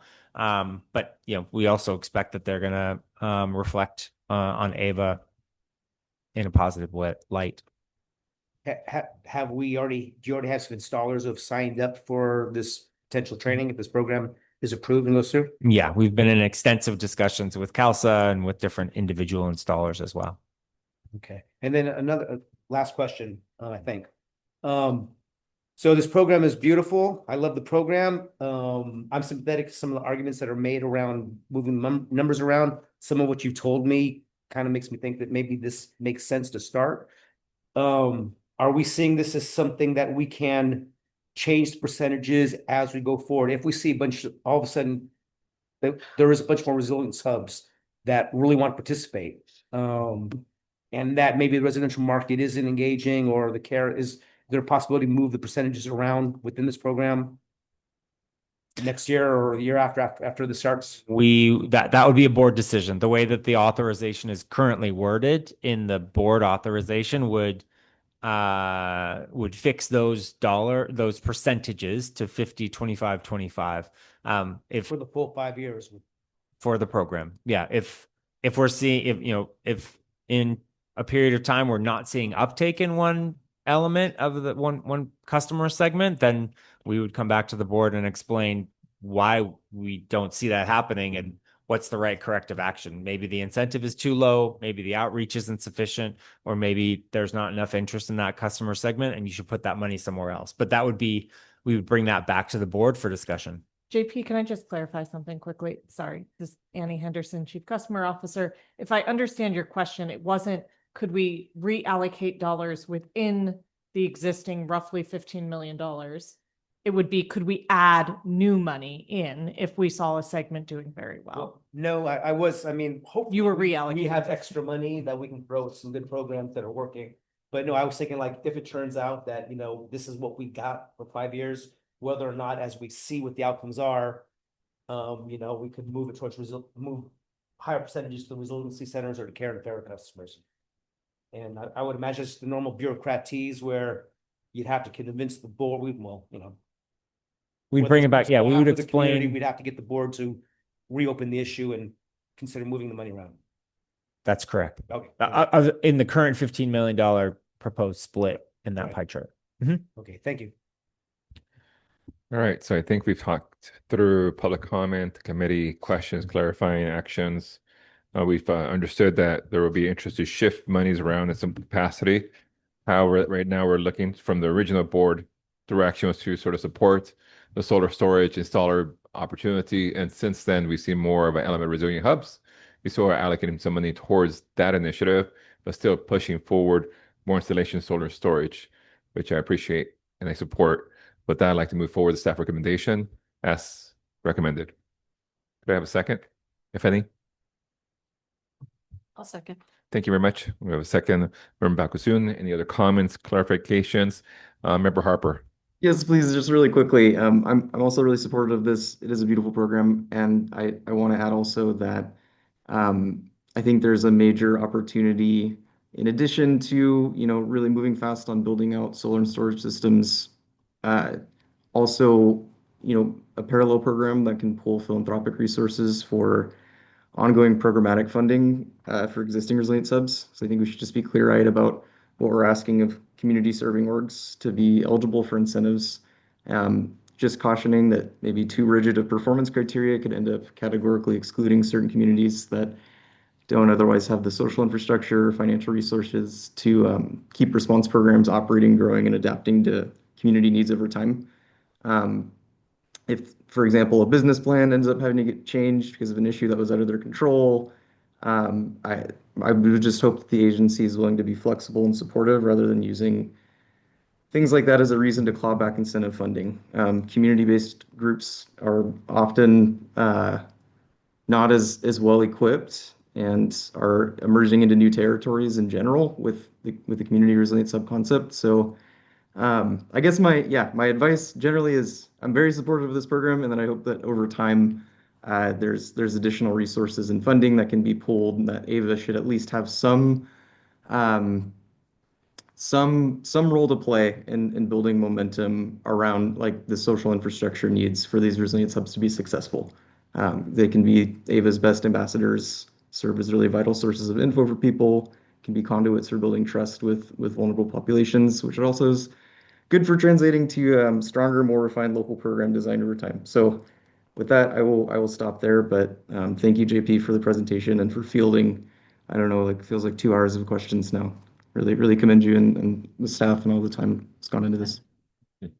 Thank you very much, Member Harper. Yes, and I understand sometimes the grant making that are afforded for different program incentives could be constrictive, and then some organizations that are newer might be challenged to get the formal requirements. So I think the flexibility is important, and I can lift those comments on Wednesday. Thank you. Seeing no other hands, we'll roll call vote. Great, thank you very much.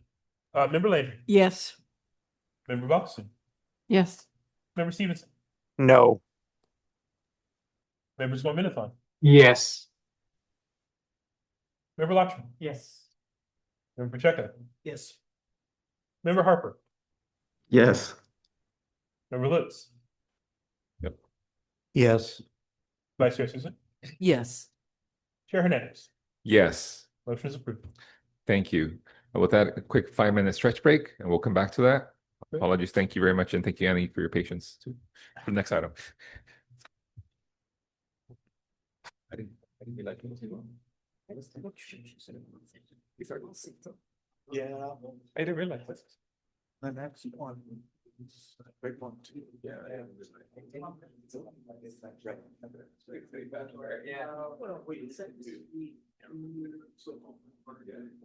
Yes. There was.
unmuting us.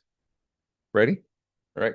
We're back live. Thank you very much for your patience as we take a minute and readjust. Thank you. With that, we'll go to the next item. Adrian, what do we got?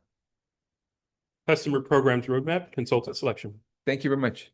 Yep. So that is, I'll present this. Annie Henderson, Chief Customer Officer. I'm going to go fairly quickly so that we, given the time, we are after 8 o'clock, and that way it'll allow for more clarifying questions and comments. Okay, so if we can go to the next slide, Adrian. So what we're taking to the board is a request for authorization to negotiate and execute a contract with the selected vendor. This is Deloitte.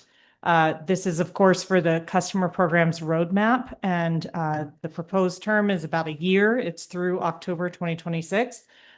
In the initial budget allocation, we did request from the board and were approved for $500,000. We are seeking a not to exceed amount of up to $560,000.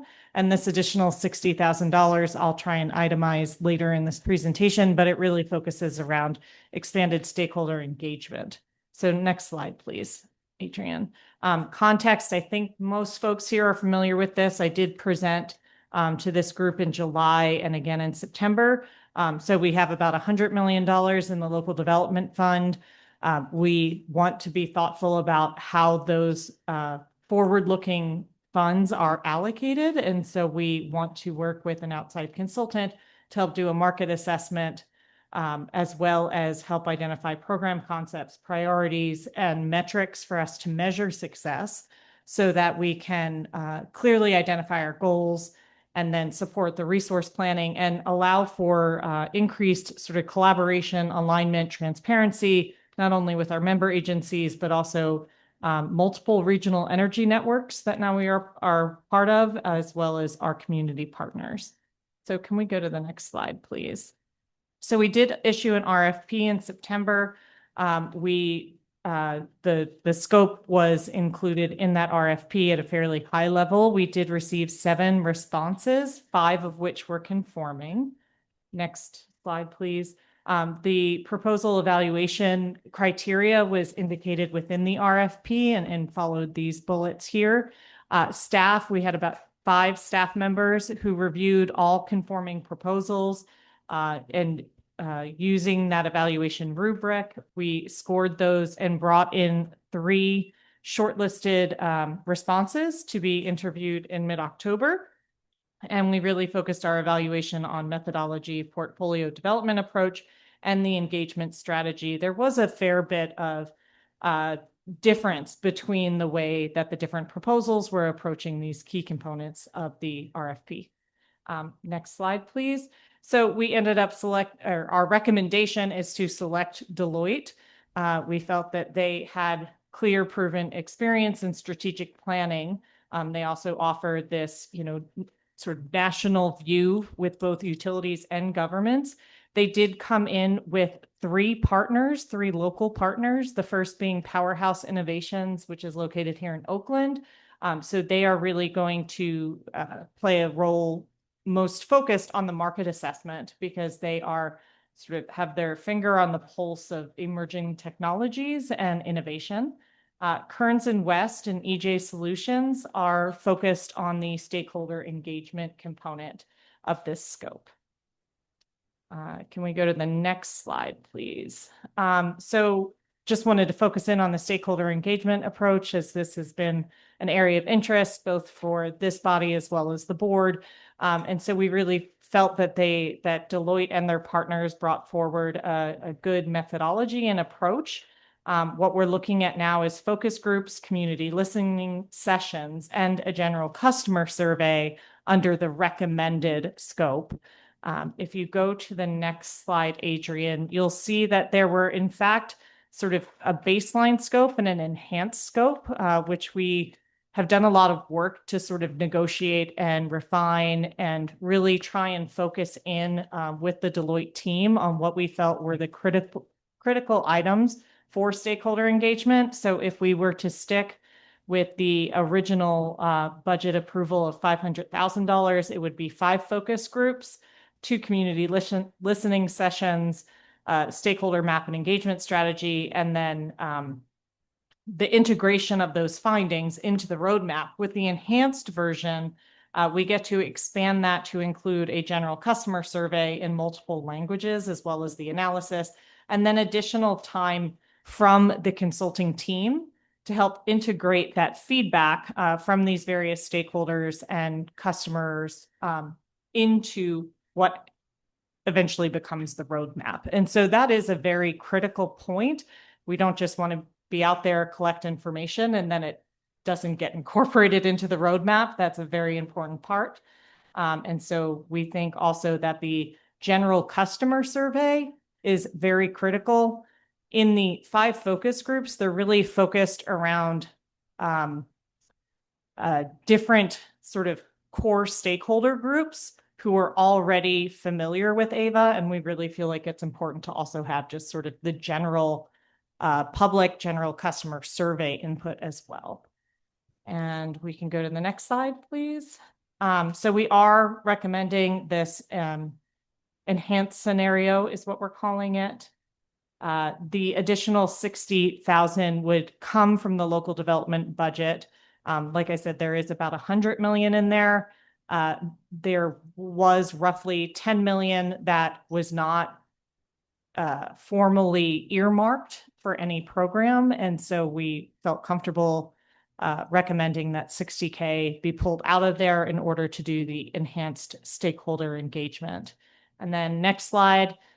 So assuming that the board approves our CEO to negotiate and execute an agreement, we would be finalizing the contract terms and scope. And then in December, starting our project kickoff and stakeholder mapping with the consultant team. And then we would come back to the board and the CAC in early 2026 with our stakeholder mapping and a little bit more detail around the specific engagement plan. Hopefully have some dates to put on a calendar at that point. We don't have those details yet because, of course, we need to get the contract signed. So that is the end of the presentation. Thank you very much for that presentation. Brief and valuable. And we'll take some clarifying questions from the committee. But you can also maybe just go ahead and ask your questions, and then we'll take some public comment after a few minutes. We'll see if we do this around in 10 minutes or so, and then take some public comment and come back to the vote, if possible. With that, online, any kind of comments, and then we'll come back to the room. All right, well, Member Bakusun and then Member Landry. I'm just wondering in terms of core stakeholders, who were the core stakeholders that you were, was it the folks that are in these letters, these organizations? Which like you mentioned core stakeholders that in the extra 60,000 or that you had already identified core stakeholders. The consultant had identified core stakeholders. So it was actually us that had, it was AVA staff, since we know our community and we know who is most engaged. And so there are different groups that we've identified. We're still working on specifying who those particular individuals or organizations are. But the general buckets, if I might ask, phone a friend with Felice to help me out here. But I think we had a bucket of municipal partners. We had a bucket for labor, for environmental and organizations and environmental justice. One of those groups is, we're proposing it is an ad hoc of the CAC. That would, the reason we can certainly, report out to the full CAC group and get additional feedback, but as a focus group, as a working group, we think a smaller group that is not a quorum will allow us to have a more informal and more detailed discussion, because it will not be a Brown Act meeting, but it will allow us to really engage with a subset of the CAC. Felice, an industry. Thank you. So solar industry, building electrification. I asked that because in terms of like how many, do you have a number? You identified like the organizations that you're already working with, and Deloitte knows that. They would know that. And then so what does success look like for you in terms of like how many stakeholders are, because I remember discussion, I haven't been part of the group that's been doing the local development business plan, but I understand that there was a lot of people involved in that, and a lot of, I guess, a couple of people here, like Ernie and Was Ernie involved in that? Jim, were you? Okay. But there was a lot of history, and I'm wondering just how that gets captured and to make sure that that's the same rigor that was done before and the learning of success, the learning process we've had since the beginning of AVA. So that's why I'm asking that question. Like, what would success look like, I guess? Yeah, well, I think we're trying to balance many things in achieving success. There is limitations on the budget that we have, as well as the time in which we seek to have a final product out of this. And the reason that that timing is critical, we are looking for October 2026 because a lot of our programs are rolling off in 2027. So we want to have this roadmap in place so we can appropriately resource and plan and then start to design future programs. So this activity in and of itself is not going into like the level of detail that we had tonight on the smart home battery and resilience hubs. We're not going to get anywhere near that here. So that level of sort of engagement and, there is still the opportunity for that in the future. So what we're looking to do is sort of balance those inputs from what we see as these core stakeholder groups in what should be sort of top level strategy and priorities. And so I can't say now, since we haven't launched the stakeholder mapping and the kickoff with the consultant.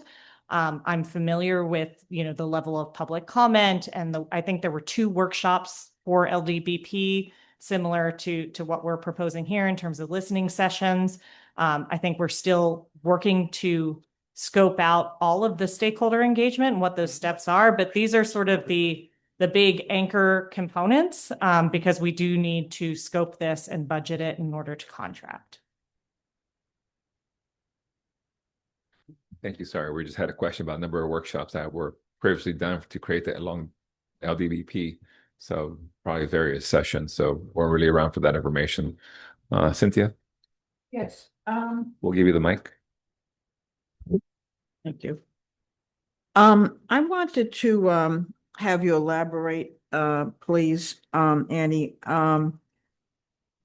In the proposal, it says the team also proposed integrating AVA Community Advisory Committee, CAC, into the process to provide feedback to ensure alignment between one of AVA's key stakeholders and roadmap development.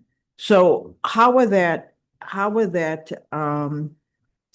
process and engagement look like? And also, it also says further, AVA will regularly update and engage the board and the CAC throughout the roadmap process. So I was curious how you envisioned that this would take place, because this would just be, this in my mind would be more than just updating us. Can you speak to that, please? So one of the focus groups that we have identified would be an ad hoc, a subset of the CAC. So those would be sort of more intensive working sessions. But then that group could either report back to the CAC. We as staff can report out on sort of where we are in the process and share that information as it is sort of synthesized by the consultant team. My vision is that we're going to leverage these existing meetings, both for the CAC and the board, in providing those updates and then capturing any additional feedback throughout the process. Okay, so the consultant would be considering the feedback from, the CAC as an example. Yeah. In their process. Thank you. I'm going to go online to member Stevenson, then we'll come back into the room. Thank you. Yeah, I'm just, I was looking over the presentation again. Thank you. That was excellent.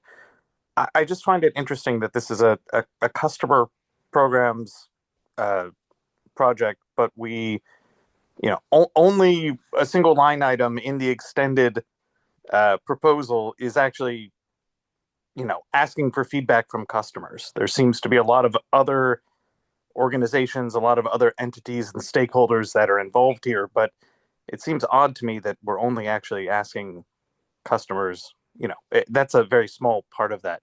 Can you elaborate on why that may be? Yeah, so we're looking with this roadmap to identify our goals and priorities. And so we're not envisioning going to customers with sort of deep, detailed questions about, battery optimization or solar, but just to better understand what is important to them and what they would be looking for us to deliver with these programs. So the customer survey, I think, is actually a very useful and important tool that is part of this. And while it may only represent a single bullet here, I think it will be very informative to help in directing us in how we establish these portfolios of programs and focusing in on what the top priorities of the customers are. Okay. Thank you. I think that, actually listening to the customers should be a higher emphasis for the CAC and the board to consider. But thank you very much. I appreciate that. If I may, I would also note task 4, which is customer engagement, is broader than just that incremental add that is in the budget request. So there are more engagement activities in task 4 than is specified on that slide. There's also the info sessions chart There we go. are listed. Oh, sorry. Okay, so there we go. Thank you. Specifically, there's also 2 general customer listening sessions, which would kind of be that general voice of the customer as well. Member Pacheco, then we'll go Member Lutz, and then we'll go to the Vice Chair. Thank you. So I'm looking at these materials, just speed reading them for the first time. And we gave a lot. I know you heard a lot from the CAC where we were asking for greater engagement, geographic, spreading it out. And it seems like there's more of that than what we seem to be hearing before. I'm seeing some contradictory stuff. Maybe explain it. Or there seems to be a greater emphasis on actually reaching out to the community and providing opportunities for input. I see 2 general listening sessions and up to 5 further sessions with up to 15 members. Now, is that the minimum? Because sometimes, we all know how hard it is to get people to actually come and participate in charrettes and whatnot like that. But I'm seeing in here, you're saying that the subcontractors to Deloitte will come up with their own engagement program that needs to be approved. But then I'm seeing specifics in here, like the 2 general listening listening sessions, and then 5 meetings with up to 15 people. So is it going to be open to the subcontractors to determine the outreach, or is that what you're saying that they're going to do? Is it 7 sessions, 2 general listenings and 5 sessions with up to 15 people? So the 5 sessions are the focus groups that we've referenced, and those are looking at sort of stakeholder categories. So municipal partners, industry, labor, EJ. So within those focus groups, it's up to 15 that can be participating within those categories. And then the 2 listening sessions are more sort of general audience. All of those folks are certainly welcome to attend, but it's more broad and open to the general public as well. Okay, so thank you. That you actually did say that. I didn't catch that as I was reading and listening. And yes, focused outreach to individual sectors like that does make sense. But so are you saying that for the entirety of Alameda County and Stockton and the other cities that represent, there's only going to be two non-explicitly invited sessions where the public can show up, or is that still open for the state? Yes. All of our board meetings, the CAC meetings, those are of course all public as well. Yes, but I mean for this process, explicitly for this process. Yes, we feel So that it's, is okay, so it's not up for the subcontractor to come up with anything. You're saying this is how you're gonna do it? No, I mean, in order to write and scope the budget, we have to identify how many of these sessions will be held, where they will be held, how they will be held. And we had to do a lot of balancing. We knew that this was an important component, both to this group and the board. And we also know that we have, sort of the realities of budget and timeline that we need to work against. And so this is what we felt was very comprehensive, in line with what other CCAs have done.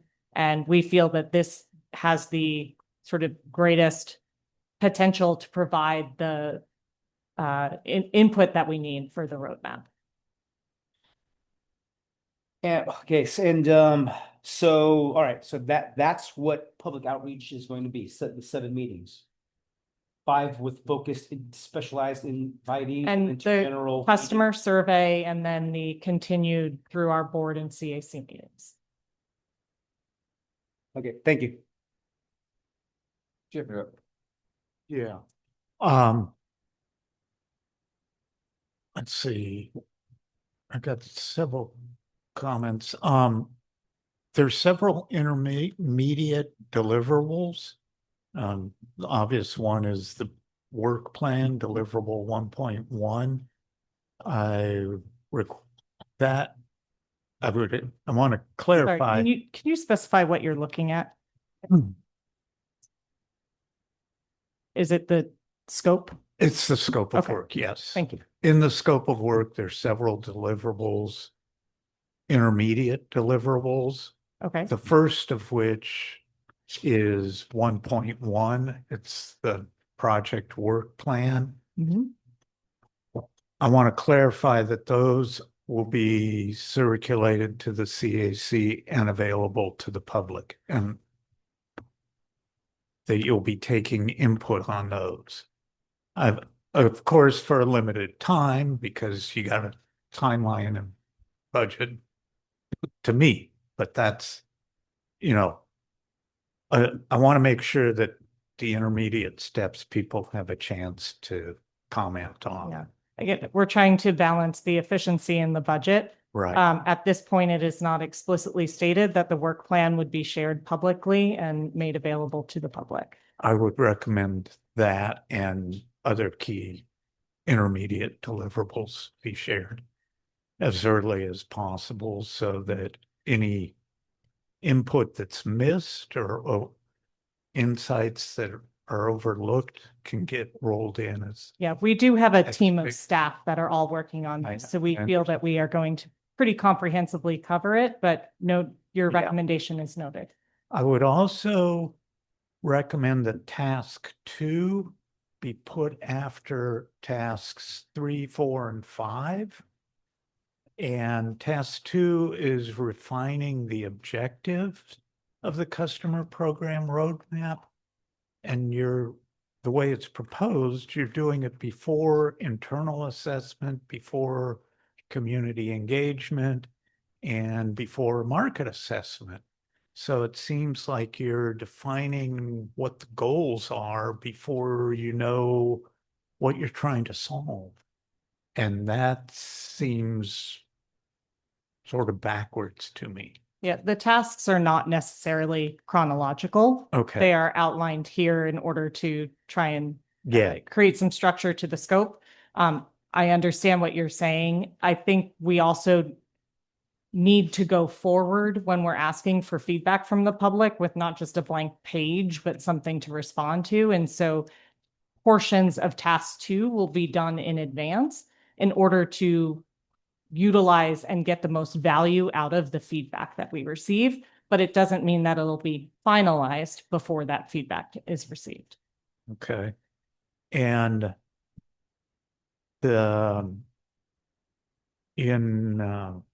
where it was, task 5.1, program landscape and gap analysis.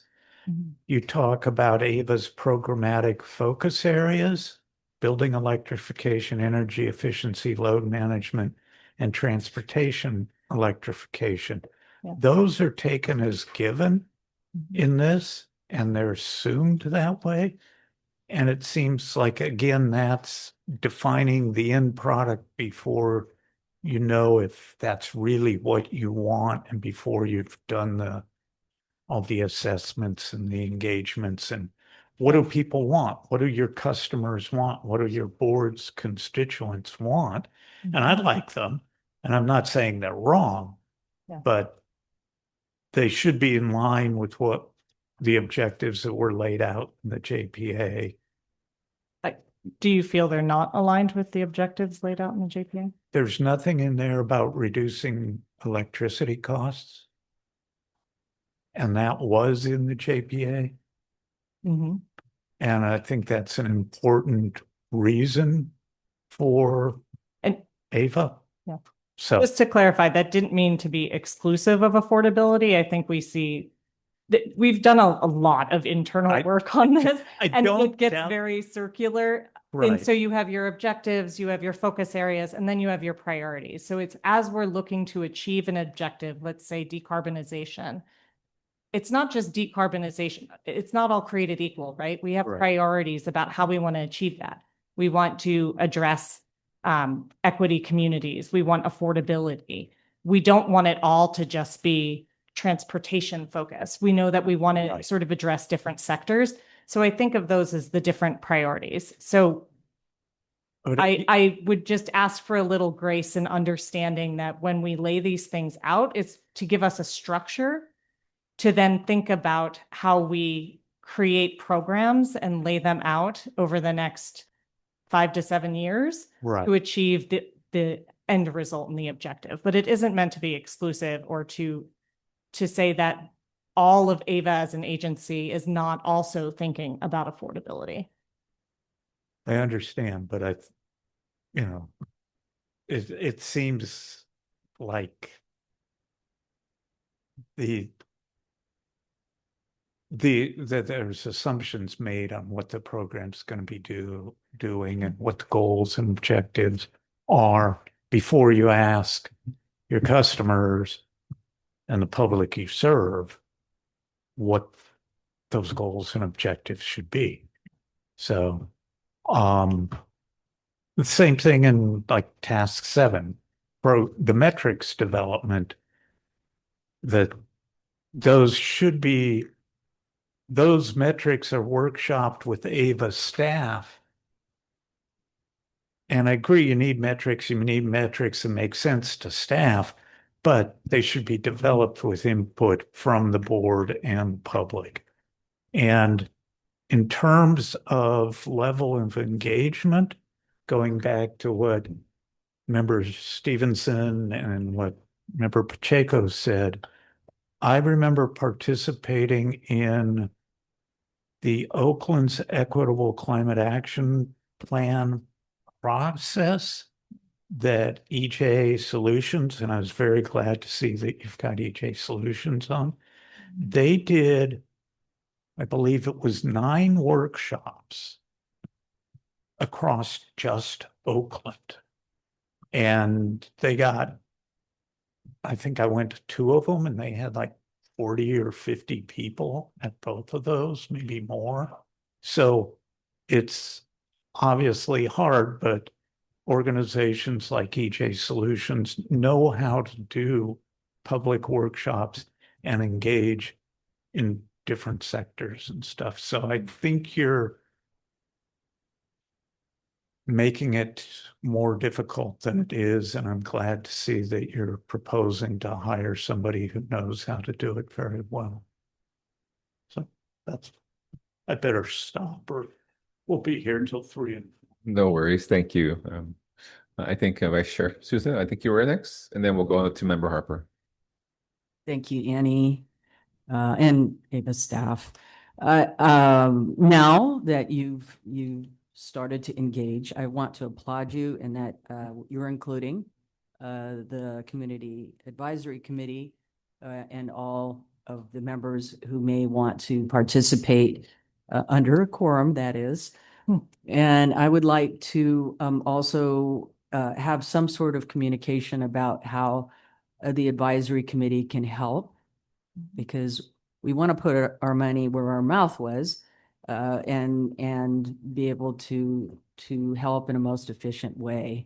And so at some point in time, I would like to have some sort of a conversation with you to understand how Deloitte might approach us and what we should be asking of the other participants and parties, the three parties involved. So if you could at some point in time make a communication, I think Jim is LDBP and Indira is for energy affordability. As an energy efficiency advocate, I want to see more of those words in there, but that's just me. And so there you have it. Thank you very much. Thank you. We'll come back to Member Harper, then we'll come back to you, and then I don't know if there's somebody else, and I'll make a comment. Member Harper, Cynthia. Hi, thank you, Annie. I had a quick question about the budget. I noticed there isn't really a very detailed breakdown, and I was wondering if, for example, like with focus groups, if any of the subcontractors are given flexibility in their budgets for things like compensating participants or hiring like local interpreters or translators for focus groups, or if that's mostly kind of all going to be expected to be provided in kind. For the focus groups, we do not anticipate translators. They are more category focused. For the customer survey, we are looking to do it, I believe, in 3 languages. And for the public listening sessions, those do have interpreters and translation of materials. And then I think your other question was sort of a breakdown of budget. You're correct. We did not include sort of the line items that were part of the proposals. However, I do believe every proposal, and this one included, did have stipends for participants. Okay. I'm getting That's it. good. Thank you. Member Bakusun. Just wanted to sort of follow up on Jim's question as I understood the question. Sorry, Jim. So how does the roadmap fit in with the JPA and the LDBP? How do they all fit together? I mean, it's like you have a consultant doing this one thing, and do you educate the people participating on all the AVA stuff that they would need to know? Or, okay, that's my question. So if you were coming into this meeting, you would give a background of AVA, and here's our goals, here's our JPA, here's our LDBP, and then you would get input. I mean, how does it work? Well, I mean, I appreciate the reference to the JPA. It's certainly very important. I think what Jim is referring to are the recitals in the beginning, which focus on things like we should have competitive rates and we should have certain renewables and shouldn't use PCC 3s, things of that nature. It does even go into like public health and local jobs. Those are all the recitals in the beginning of the JPA. I think our roadmap of customer programs clearly supports what those JPA recitals we're looking for, in that we are trying to stimulate the local economy through these customer programs and improve affordability as well as decarbonization with these programs. In terms of the local development business plan, that was a plan from 2018 to 2023. It was much more expansive than just customer programs. So this is now forward-looking. It is just focused on customer programs. So we can certainly reference the work that has been done that was sort of informed by the LDBP. We will reference certainly the programs that we have in market now or are soon to launch into the market, as well as those end dates. But what we're doing this roadmap for is that, and I showed this in previous presentations that I've made to this body in both July and September, that there is sort of this time when you start to see like, oh, those programs have rolled off. So what will we do next? And that's what we're looking to do with this roadmap. Is we know in general, these 4 areas that Jim also referenced, those are typically what we have brought to the board in terms of programs and what they have allocated funding towards. building electrification, transportation electrification, resilience, energy efficiency. So we feel that those are appropriate focus areas. We're not going to be looking at programs to increase affordable housing. We're going to be looking at programs to electrify our housing or improve efficiency within existing housing. And so what we're looking for is to create a market assessment with the roadmap. What's out there and working, and what can we learn from it? What isn't out there but is needed in order to move these markets forward? And then how is that applicable to our local area? What are those sort of general program concepts? And if that is what we want to do, how do we measure success of those program concepts? And then pull them together to say, in a portfolio, does this look like it's meeting the needs of our community? So if it is only financing of energy efficiency for a particular industry, that's probably not going to meet the needs of our community, right? We need the correct mix of programs. It's not going to fill everybody's needs, but we want to try and balance out what we're bringing to our community. I'll go to Member Stevenson. Thank you. Okay, thank you. Yeah, I appreciate all the comments and your answers to them. I just wanted to sort of, I hate to be harping on this, but to go back to what some of the other members had discussed here. I mean, I'm looking through task 4 regarding the listening sessions, the focus groups and so forth. And it just, I don't know, I kind of get the feeling that this is really putting the cart before the horse, in that we're not, we're not asking the customers, that to me, that should be the first thing, that we ask the customers what they are interested in and what their priorities are, rather than, having listening sessions where we provide updates on a process that has been predetermined. So I'm not sure I can support this in its current form, unless we get more feedback from customers earlier on. So thank you.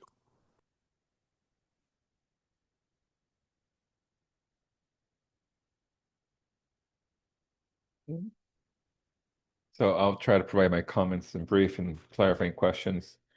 So just to understand from task 1, and I hear task 4 is not sequential. It's good always to sort of get a pre-survey. What do people think they need? Get feedback and do another survey and then just go through that process. But looking at your task 1, I think there's going to be a tiger team. I guess that's something that's defined as 5 to 7 individuals with AVA staff and leadership. Is that defined as internal leaders or external? We presented that in a prior presentation to the CAC and the board. So it is 4 staff members. It's myself, JP, Feliz, and Allison Lopez. Do you envision yourself engaging the board chair or another member from the CAC to be on these regular updates as you develop the work plan? So the Tiger team is like day-to-day work. Okay. It's That's a heavy load. Yeah. But I think beyond that, like a working group, is that more what you're thinking, or just? Yeah, I mean, I understand we're not going to be here every day, but I just do want to be considered, part of the group and the community subject matter experts in our own little way. So that way we can support or be quote unquote leadership as well, participation. So if you define leadership participation, is that just internal staff, or does that involve the board members, the CAC? So I think just understand from task 1, as you develop this work plan, having, our day-to-day activities, of course, for your Tiger team, and then working with, let's call it leadership, internal and external or whatever hierarchy you look at, internal AVA and also external, how you work with the board chair or the executive group. And then is there 1 or 2 people here or 3 that you look at for feedback between working sessions? And I know you'll have the ad hoc CAC, might be different than having regular ongoing check-ins. So it just depends how you balance that out. I think that's important. So you can leverage our feedback where needed or where possible or on a regular basis. I think more so, right? So we'll figure that out. But hopefully in support of the CAC's wish to be active and involved in this roadmap, I think that's going to be important, because when they had the first one, they were more actively involved, didn't have staff. So very much community driven. Now that AVA has staff and resources, that's great. how can the historical element complement what there is today to help us drive us in the future? Yeah. I think that's what the CAC wants to be involved with, and more, maybe more than others. So it just depends on how we actually represent the geography as we grow and expand. So with that, any other comments or questions before? Member Pacheco, with the mics. So thank you. So I'll say in prior meetings when we discussed this, I think multiple of us kind of almost felt like just sort of vibes, feeling that community input was not being prioritized enough. And I'm sitting here thinking about, I think some of the stuff you're asking for here is smart, about these targeted meetings, with different sectors.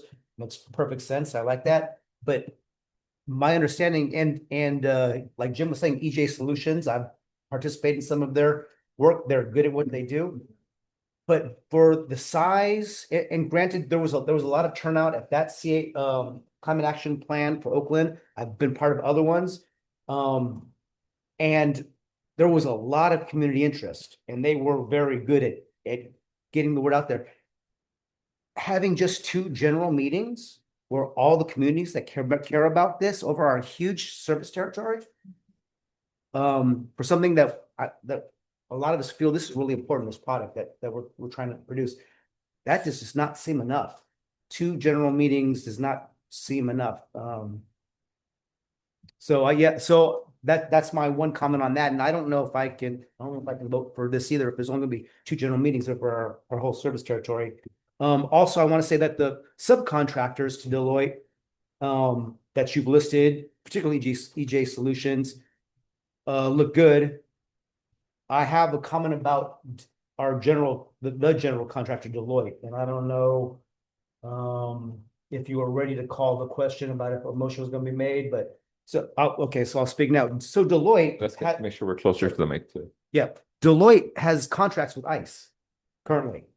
I would like to see, aside from my concerns that there's not enough general opportunity for general meetings over our huge service territory, I would like to see the board hold off on voting to approve Deloitte as the general contractor until we have a representative from Deloitte assuring the board they will enter into no more new ICE contracts. Our community cares. I mean, just generally speaking, Alameda County community members care about this. They have no idea about this. I just found out it was Deloitte today. Deloitte certainly has technical expertise, but so do other companies like RMI. Maybe they didn't respond. They didn't respond. Who don't work with ICE. So what's done in the past is one thing, but yeah, I would say I will not vote to approve this. And I would urge others not, and I think I'm going to make a motion until we have assurance from Deloitte, they will enter into no new existing contracts with ICE. And I'll stop there. Can we speak to that concern? I'm just trying to do a quick search on what kind of contracts Deloitte has had with ICE. And of course, looks like they've had data modernization, logistics, and management consulting services. I think it's something that, of course, is of attention and importance. Maybe you're not prepared to answer that question now, but maybe for the board meeting, it was maybe discussed or not, but. They did not list those contracts on their references for this proposal. Okay. And just to get a sense of clarity, the other 2 organizations that responded but were not selected, you don't have to name them, but what do you think made this contract stand out more to be selected by AVA staff? So there were 5 conforming. We Yes. only asked 3 to come in for interview. So the other 2 that were now selected. The other 2, so we focused in on Deloitte for their approach and methodology to developing the portfolios, as well as the comprehensive nature of their customer or their stakeholder engagement. And do you feel the other 2 proposals didn't raise up to that occasion and partner with other local nonprofits? That is why we are recommending Deloitte, correct? We Okay. felt they were the best selection. Great. So I'll look for the motion or recommendation. So yes. Public comment. Oh, we didn't do public comments. Oof, we're getting late. So we'll take public comments. Great. Majal, you're recognized for 3 minutes. Thank you. Majal, you're recognized for 3 minutes.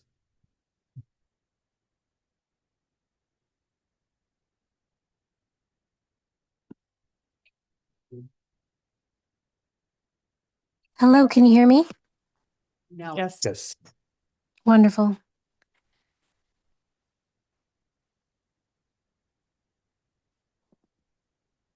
Yes, your public, please. Yes, hello, my name is Mahal, and I'm a resident and customer of this public electricity agency, Ava Community Energy. I'm appalled that our community choice works for DHS and ICE. As a community member, I oppose the raids and violence against immigrant people in the East Bay and beyond. I absolutely oppose and I'm concerned about such a contractor having access to our community's data and being responsible for hosting public gatherings for members of our community. A few facts about Deloitte. Workers at Deloitte pressured their company to pull out of working with ICE since the first Trump administration. Also, Deloitte continues to work for DHS and ICE and have made multi-millions on operations, practices analysis, and running efficiency in detention centers. I urge Ava to oppose contracting with Deloitte. Thank you. Thank you. There are no further hands raised at this time. Thank you very much. We'll look for a motion or any clarifying comments or questions that the committee may have. Cynthia? Yeah, um,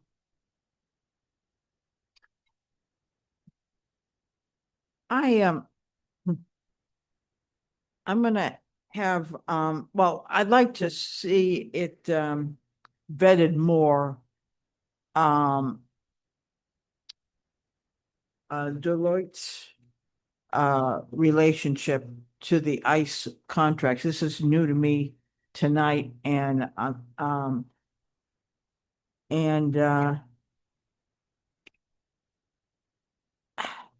well, I think, the contract itself, the elements, that were presented are good.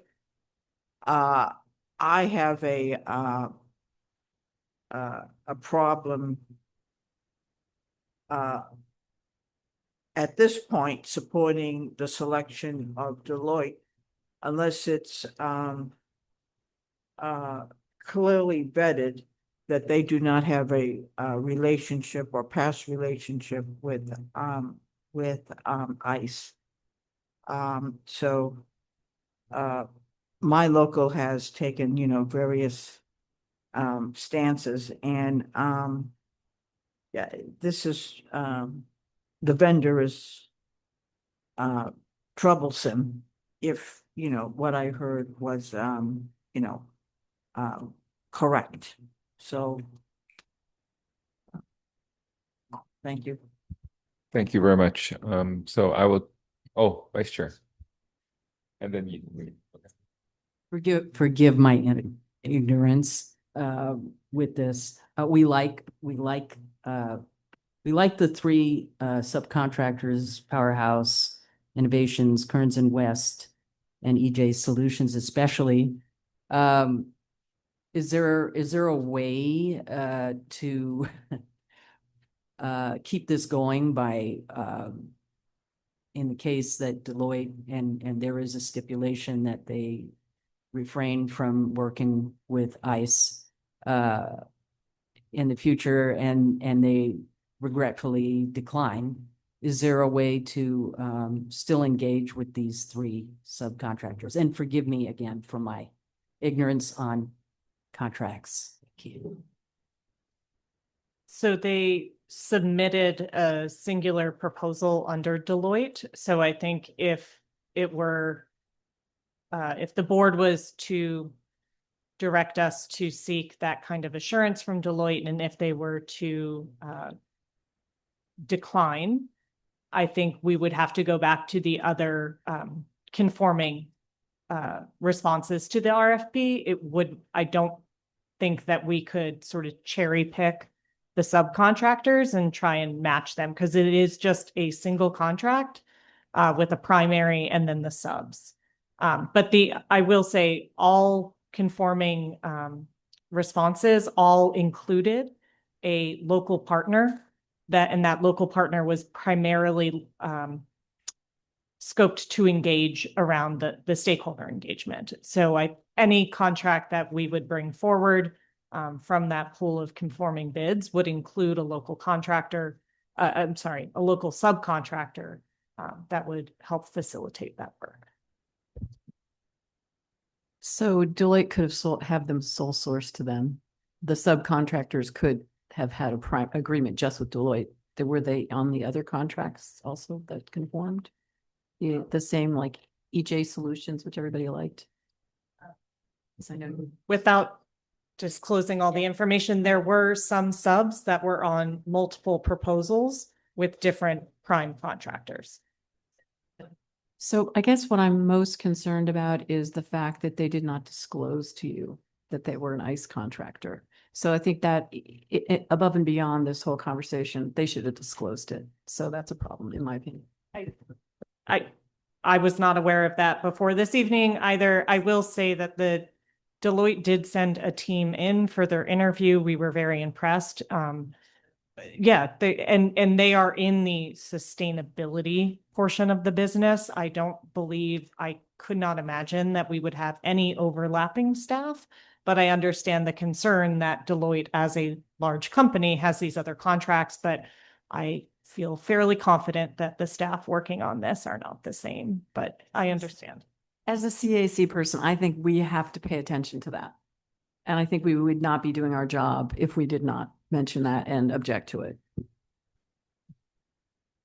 Mayor Pacheco.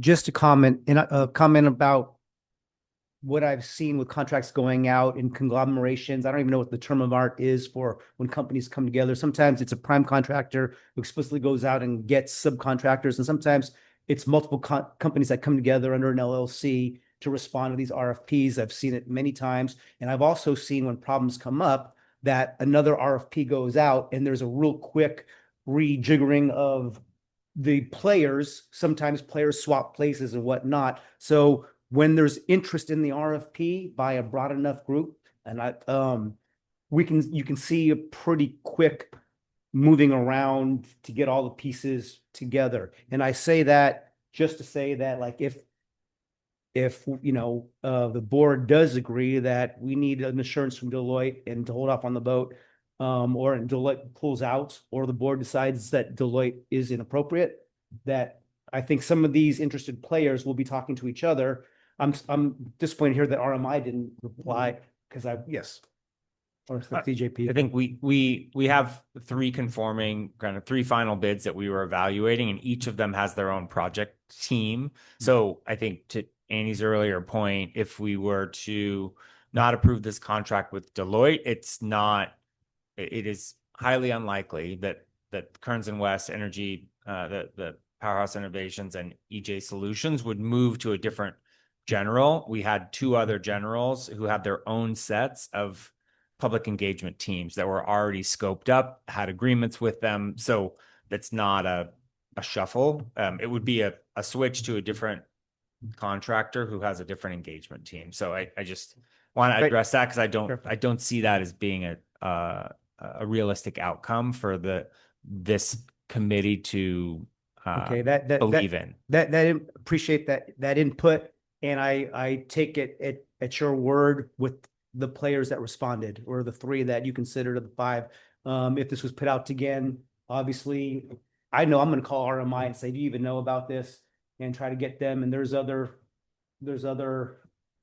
engineering groups with expertise who may not have even known this was going on. And anyway, I feel so I'll stop there on that, except to say that I've seen it happen before multiple times across a wide swath of industries. So I don't know if there's further comment. Yeah, I'm gonna make a motion after we have more comment, I guess. So I just want to say that as a government contractor in the old days myself, you have these teams, you don't always do that. But one of the things that Deloitte, I know them, and some other firms, they would say we have like a hard wall between this part of the company and this other part of the company, and they don't communicate. And that's probably true. But I think Ava has to think about what signal we're sending as a community organization to the community by hiring them. So I'm sure you're feeling blindsided. I'm really sorry. Here's Florissa. Okay, well, I guess if there's no further, I think, Oh, Member David had Harper, this will be our last call. All right, thank you. Just adding in concerns with the community engagement process being pretty under-resourced for such a large service area and for a 5-year customer programs strategy. And especially as I'm representing a city that's just joined this year, so it's hard for me to support a process that's going to be so under-resourced and not have a lot of clarity around, I guess, involvement of local community-based organizations that are going to be compensated for their expertise. So that was one set of concerns. The other one is, yeah, I think we should find a vendor that isn't an ICE consultant. I don't think that should be. Yeah, I think we can choose. There's probably a much broader selection that doesn't fit that criteria. There are active ICE raids happening in my community too, and whether or not there are, firewalls between certain legs of giant global consulting firms, I think we can do a little bit better and find a better firm. So thank you for the work that's gone into it. Thank you. Well, then I'll look for the will of the committee. I guess I'd like to propose a motion that the board delay its vote until at least January on this until a representative from Deloitte can assure that it is entering into no new ICE contracts. And I'm open to friendly amendments on this.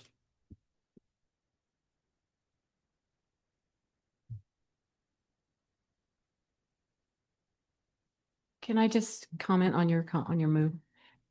I don't, just the amount of money that ICE would be paying Deloitte, I don't see why they would give it up for $500,000. So I think the time frame isn't it. I think we have to make a decision on what we want the board to recommend to the board. And does that mean I make a motion? You can.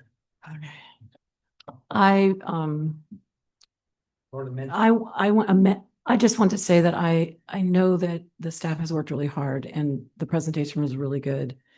And I'm sorry that you're blindsided by the ICE thing. I really am. But I personally cannot vote for a company that's working for ICE. So my amendment would be that we go back to our pool of conforming consultants and relook at them to see if they would fit. That would be my motion. And I'll second the motion. Can I clarify? So you have an element, you have a request by staff to recommend approval of the consulting agreement for the customer roadmap. So what you're saying is to reject maybe and go back to the other two conforming? I just want to clarify it. Maybe I just want to understand that because I want to make sure we give straight feedback to the board on what we would recommend they do at the board level. So I want to make sure I'm clear. There were 3 things that I heard. One was about the Deloitte ICE. The other one was the under-resourced for the local communities from Harper. And then the third one was that 2 general meetings were not enough. So if we could make the amendment to address all 3 of those things, is that too much an amendment? So you're Okay. welcome to, we still don't have a motion. We had a motion. There was not a We second. reject Deloitte as the consultant and Sorry. Mickey's looking at me. Yeah, I was in listening to what Ed is saying. I think that we can word it that we like the proposal. We do like the proposal. We don't like Deloitte. Right. I agree with you. And that's as simple as we probably want to present. If we go too deep into Right. the marsh, our message will be, and we're not the deciding body, Right. but our So our recommendation recommendation is is that very we- clear here. We like the work the staff has done and we like the proposal, But we don't like but Deloitte we would prefer a different consultant because of because of its association with DHS and ICE. So the recommendation is to reject Deloitte as the lead consultant with the caveat that we like the proposal, but we don't really want Deloitte to be working with our agency. Yeah, I'd say that first, that we like the proposal. because I think that's important, that we like the proposal and the process. So there's no criticism of the staff. But that, and I would even add that I think that we should reconsider Deloitte because they did not disclose that they work for DHS ICE to our staff. I think that's the thing. They didn't disclose. And we don't like that they work for Deloitte. So we have a first, and do we somewhat second that? Is that what I heard from Cynthia, or no? Clarify, Sorry, I'm so vague. That's okay. I want to clarify because it's not conclusive to me tonight without additional vetting. I mean, we are making, Right, that's a good point. and probably, you know, we're making an assumption. This is news to me. Contract. Yeah, I can refer, we can refer the entire CAC to, there is an existing contract on the federal website that shows Deloitte currently is in a contract with ICE, whether or DHS.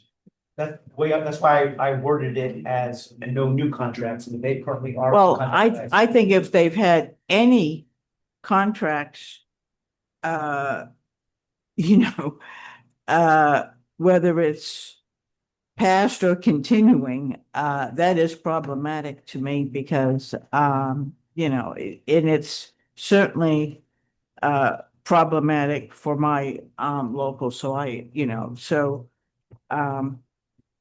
well, anyways, So the motion should Yeah. be that we support the process and support the work that was done. However, we reject Deloitte because of its association with DHS and ICE. or that they did not. And that they did not disclose that they are. They probably weren't asked because it's out of the scope of this. Yeah. Can I, You can have Sorry. communication, Okay. just to make sure we can hear it, so you have to make sure you keep it in the I mic. have to hustle. You gotta put the mic down. It's. They have disclosed or not, meaning they are working with ICE, and we should just generally reject it. For discussion, maybe for clarity, so two things.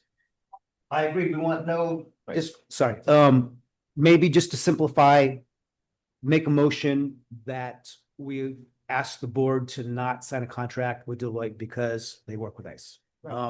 Just keep it simple. Secondly, though, I know that I and other people in the CAC wouldn't believe that the public outreach is insufficient.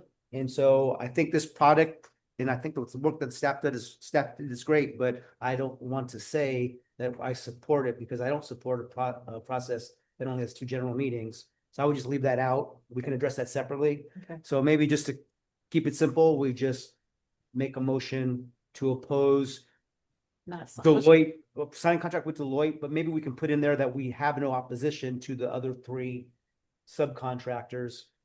And whether a new RFP is put out, or the vote is delayed till January, like I propose, I don't know, just. Yeah, maybe a motion just saying we oppose Deloitte, sign contract with Deloitte, and say that we cast no aspersions upon their subcontractors. So if I may, I just wanted to simplify it because I would report back out. So what I would say, my motion would be to reject the consulting services agreement for consultants to support the customer progress roadmap. That's it. But then tell them why. So my motion was just to say, reject the recommendation to approve the consulting services agreement for the consulting, which is Deloitte, to support the customer programs roadmap. That's it. And I can quantify and qualify why from the comments here. More around the public outreach in those 2 general meetings. So somewhat having more public outreach throughout the territory. So if you want to give me more feedback, I'm happy to take that, but that'll be my motion. Do we want to give you? I do think it's important that. Do we want to provide a second so we can have a dialogue around it? I'll second. Thank you. Go ahead.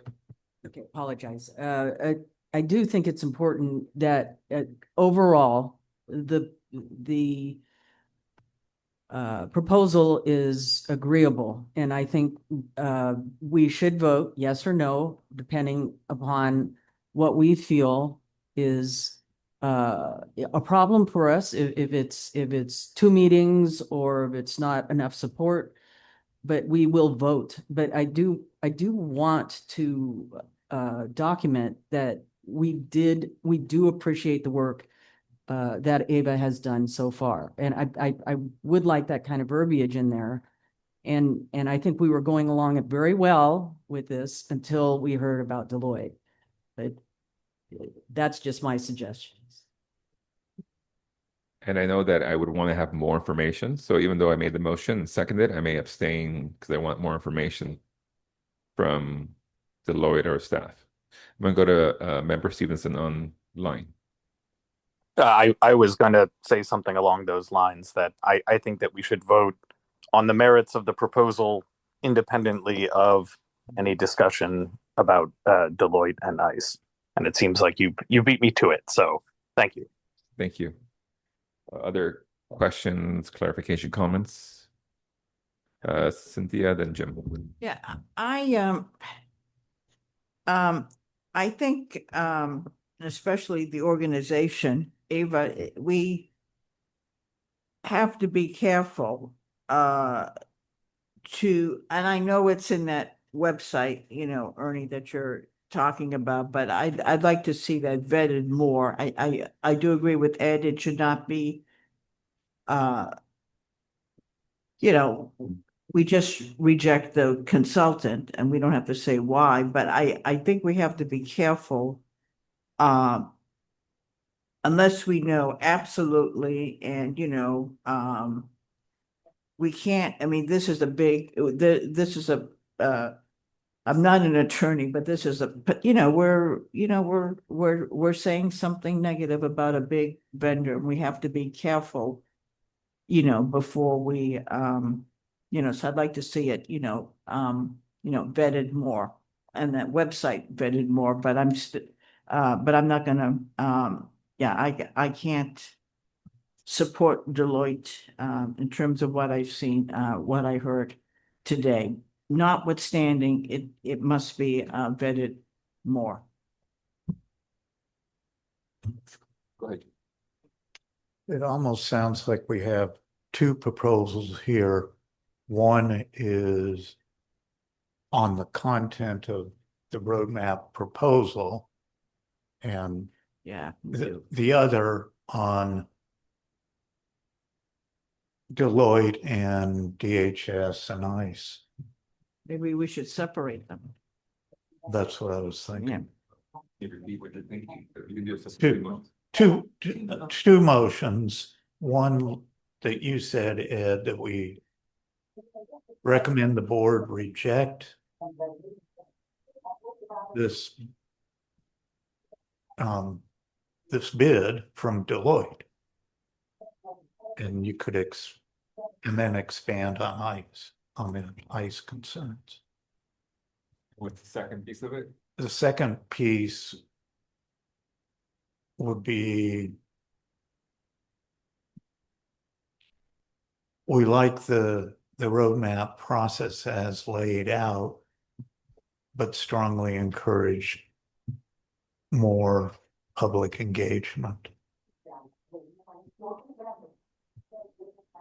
Well, you're being specific to say more than 2 meetings are under, the 2 notes I have are under resource for local communities, and also more than 2 general meetings. So did you want to be specific? No, but I'd like to change it,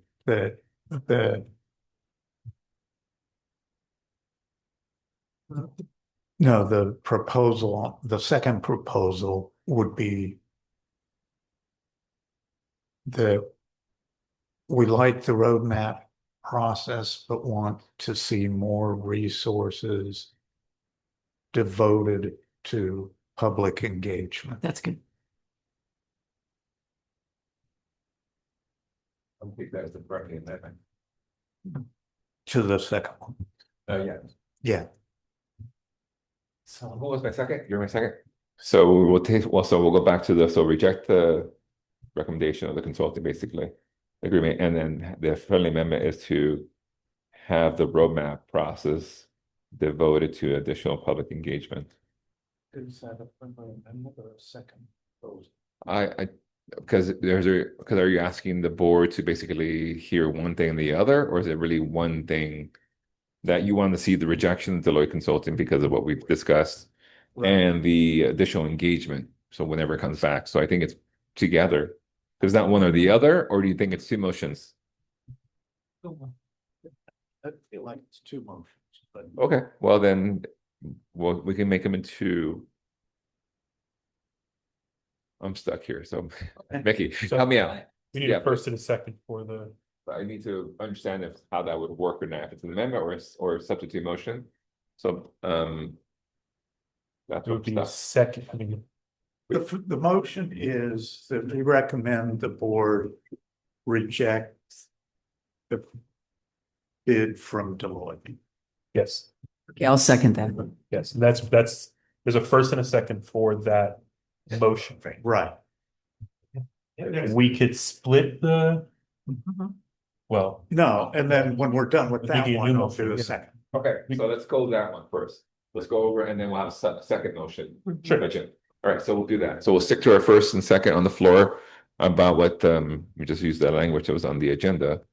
It was because reject the consulting service agreement for consulting to support the customer program's roadmap. That's the first and the second. And we'll come back to the other motion on the table regarding this item. So we'll do a roll call vote, I think, because we already had public comments. absolutely. There's no hands raised for public comment. Okay. Member Landry, Yes. Member Paulson, This is the motion to reject Deloitte? Yes. Yes, I vote yes. Member Stevenson, No.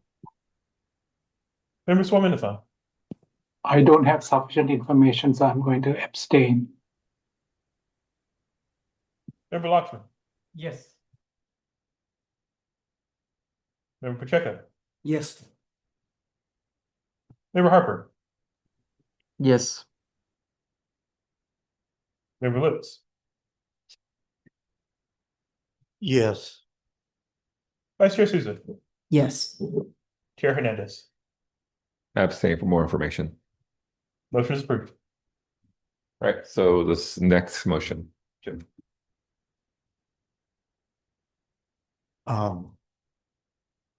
Roll back across the additional public engagement. Right. You want to speak to it? I'm trying to get my thoughts there. What I heard you say, you want to have the roadmap process. Okay, go I ahead. think I've got it. The CAC appreciated the roadmap process and the work that staff put in it, but would like to see more resources devoted to public engagement. But is that a yes vote or a no vote? Do you fate? We want to approve it with the caveat with the friendly.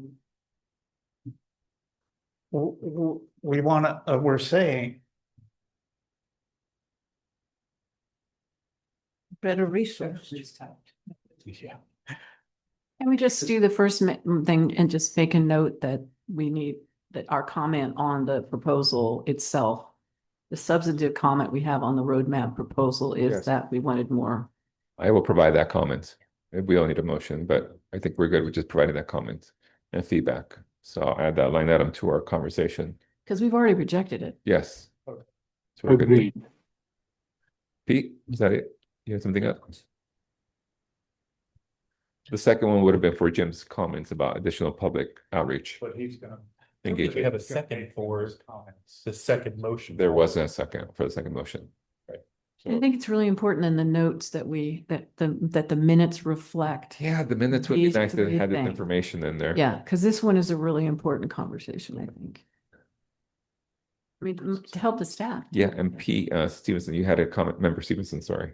Yes, I would move to add an amendment that specifically my concerns are, or our concerns as a group, would be relating to customer feedback specifically, not just, stakeholder engagement, but specifically customers. Since we've already voted on the item, I will include specifically your concern about customer feedback. For the public, you Thank have the feedback. Right, perfect. Okay. So with that, I know we had item C7 moving forward. I don't know, we should sort of come back to that unless you've been here all evening long. How do you feel about it? I'm sorry. I defer to you, Chair, however Okay. you'd like to approach. Right, is it time sensitive for this evening? It is not time sensitive for this evening. It is an update on the legislative session that is just completed in Sacramento and a short preview on the legislative session that will begin in January. But it is not time sensitive for this meeting. Okay, we look into the ad hoc, other any reports that we'll have for the ad hoc committee report out tonight? No? Okay, great. So well then won't have anything from the committee per se, but I want to give you the floor for a few minutes if you have anything you want to speak to, and then we can continue the dialogue next month, but put it at the top of the agenda. Sounds good. I'm happy to give you a quick 2-minute overview if that's what you prefer. Whatever And you, then- 5 minutes. 5 minutes. please. Okay. Yes, please. I'll keep it very short. My colleague Kendall Downey is also on the phone. Thank you, Kendall. I think we'll try to keep it as short as we can. I don't want to rush you. I just want to make sure we've been here all night. Not a problem. No, thank you so much. Obviously, my name is Sam Sadel. I'm the legislative lead for Ava Community Energy. It means myself and Kendall and Dominic on my team are responsible for our work in Sacramento as well as in Washington.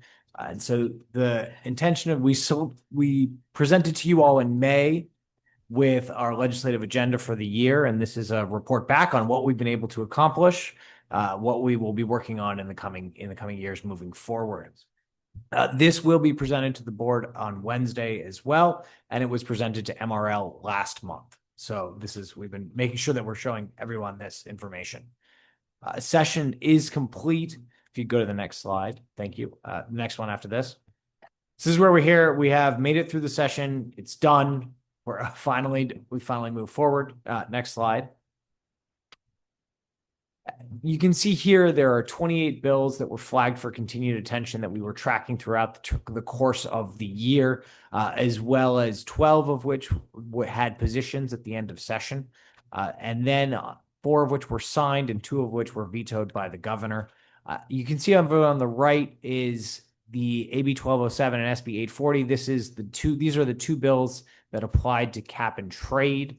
These are somewhat over to the side here as they were negotiated without the traditional legislative process. So they were presented essentially to the legislature fait accompli, rather than working through the committee process on their own as normal bills would.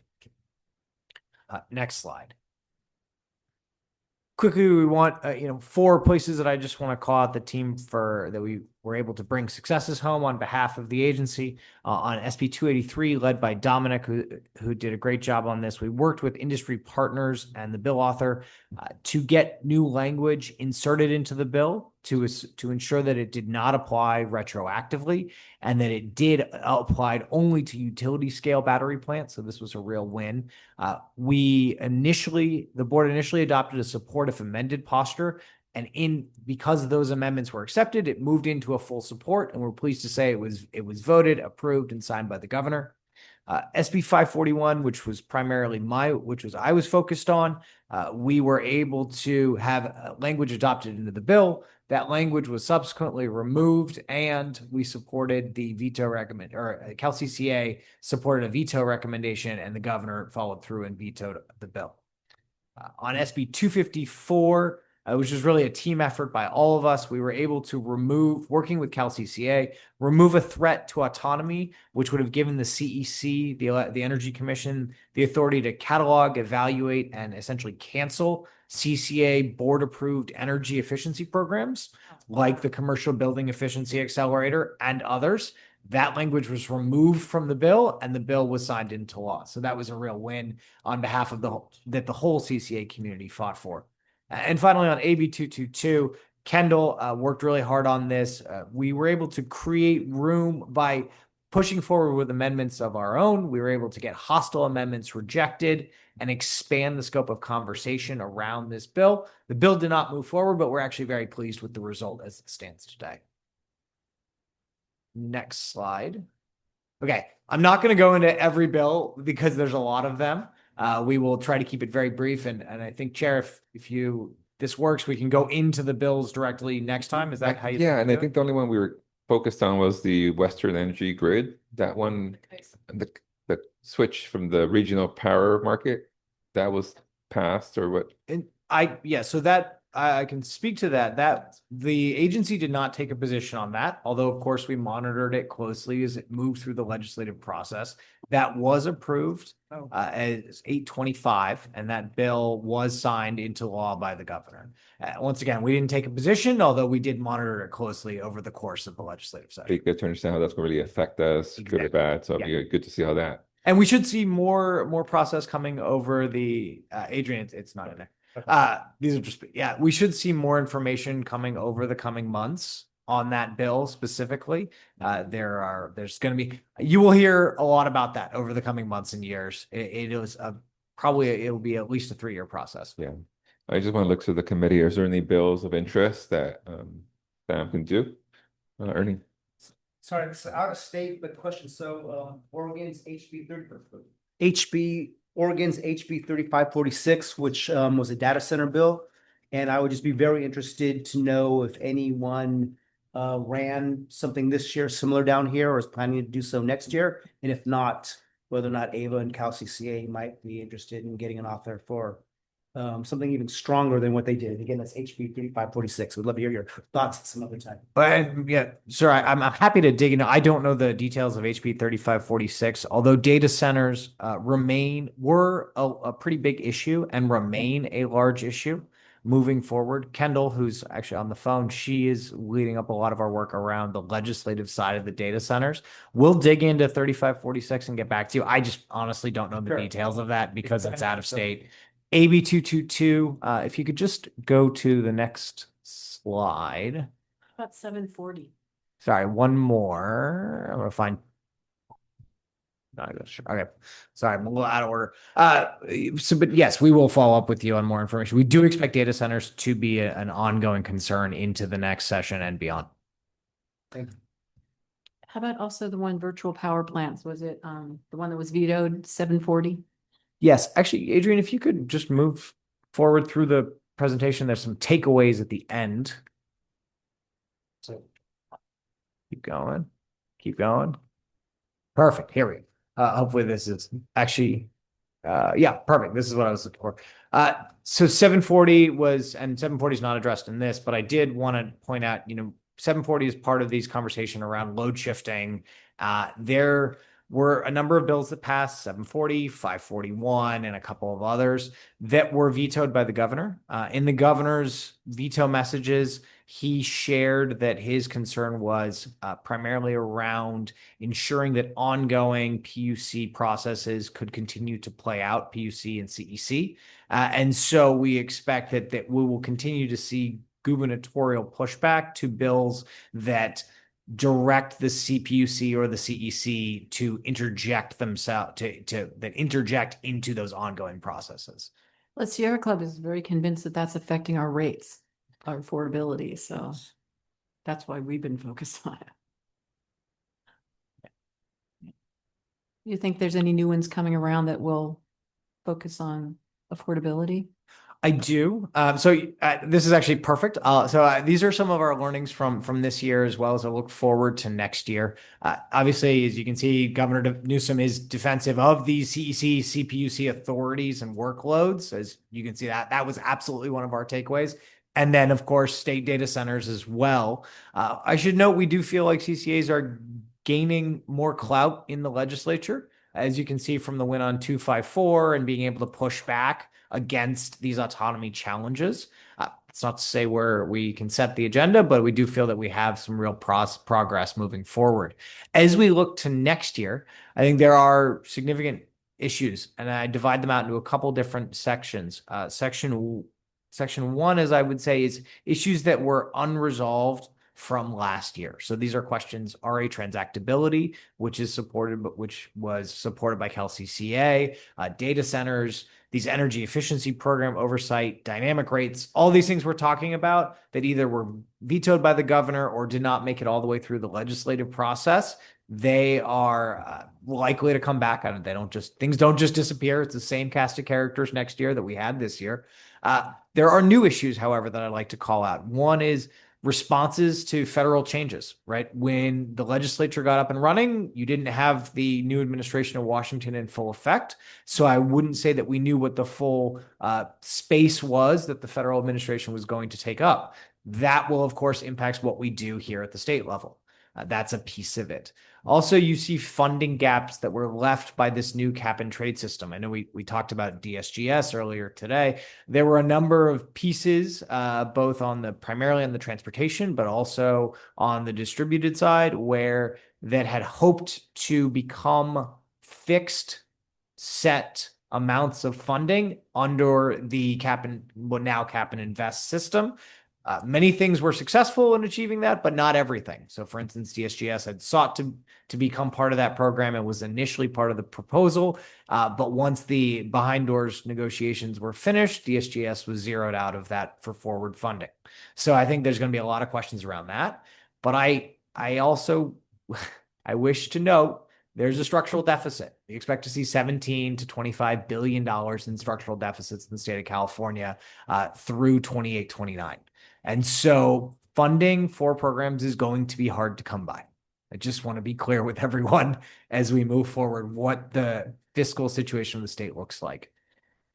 But finally, there's a couple of potential things there are some CCA initiatives which might move forward around transmission and distribution, around PCIA reform. Those are all in embryonic states, but we'll be able to report back on those as we get further into the legislative session. And then we may see changes in leadership. Just this morning, Senator Monique Limon took over as the new president pro tem of the Senate, which means we might see a shift in the makeup of the Senate Utility and Energies Committee. So that's my quick takeaway from last year, where we're going forward for next year. I'm happy at a later date when it's not 9:30, if you'd like, Mr. Chair, to dig in further. I will take any questions, clarifying comments, and we'll see if there's any public comment on this, and then we'll close it up. It sounds like looking forward that there are CCA initiatives. How well coordinated and how effective and how aggressive do you think those will be? And is there anything you would recommend Ava or the board or the CAC do to improve, to reduce the threats? I mean, obviously the PCIA reform's a big one. Yeah, thank you for the question. I can't speak at this point. I think the conversations are still ongoing right now. There's I can tell you there's lots of coordination amongst the CCAs. Cal CCA is doing a great job of centralizing all of the various perspectives from the 24 members across the state. We are still going through that process, and I do expect that there will be initiatives around T&D, PCIA, RA transactability, these kinds of things. I can't speak to the details yet, but I will come back to you early in the year with more information as it becomes more clarified. So are there legislators that are likely to carry whatever the Cal CCA recommends? Is it, do we have enough friends in the legislature that we can have a good chance of getting what we want to see, at least into the intake of the sausage making machine? Once again, it's a little too early to tell, but I think we are moving in that direction. Okay. But we will come back to you all as we come further. And if you need help from outside that might be a little bit more aggressive than the Cal CCA might be willing to play, but might help, I'm not going to offer, but come talk to me. Thank you. We'll be sure to do so. Any other comments this evening? And thank you, Kendall, for staying on as well. So thank you. See you there. Hello. Any final thoughts? You're good. Thumbs up. No, actually, I appreciated the flag for the HB 3546. I was just digging into that briefly. So we'll be sure to report back on that in terms of data centers, different tariffs, as we see those large loads coming online. So interesting flag and happy to look into it. But thanks for hanging with us for a long night. All right.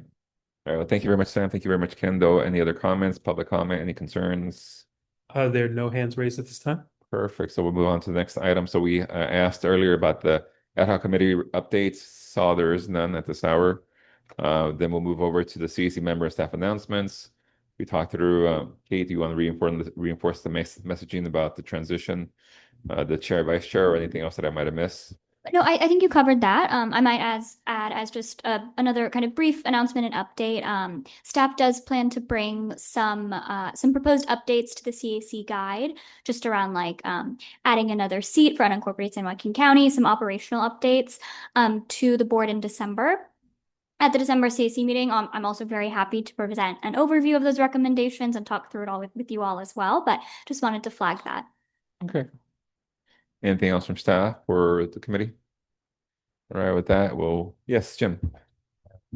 I looked at some of the board's items for the board meeting, and I want to compliment the CEO's local development update in his report for the board meeting. I thought it was a nice summary. Clearly laid out what Ava's doing in local development in a nice, succinct way. And I was very glad to see it. And I'd like to recommend that something like that be included in some sort of annual report to board members and the CAC and of course the public. And I also happened to run across something from, well, I'm not sure quite where it came from, but it was from like talking about 2023. It was produced by Ava. It was called Ava Community Energy by the Numbers. And it's like, how many customers, what territory, how many megawatt hours, that sort of stuff. And again, sort of a summary of Ava that makes Ava a little bit easier to understand. And again, I'd like to see that included in some sort of annual report on what Ava is, so that we can get a better understanding of it.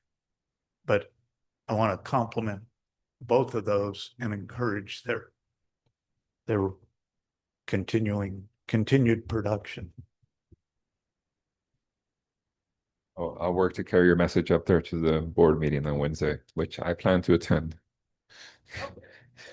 No surprises. Anything else? Going once, going twice? Adjourned. Thank you all. Thank you. Good night. Thank you.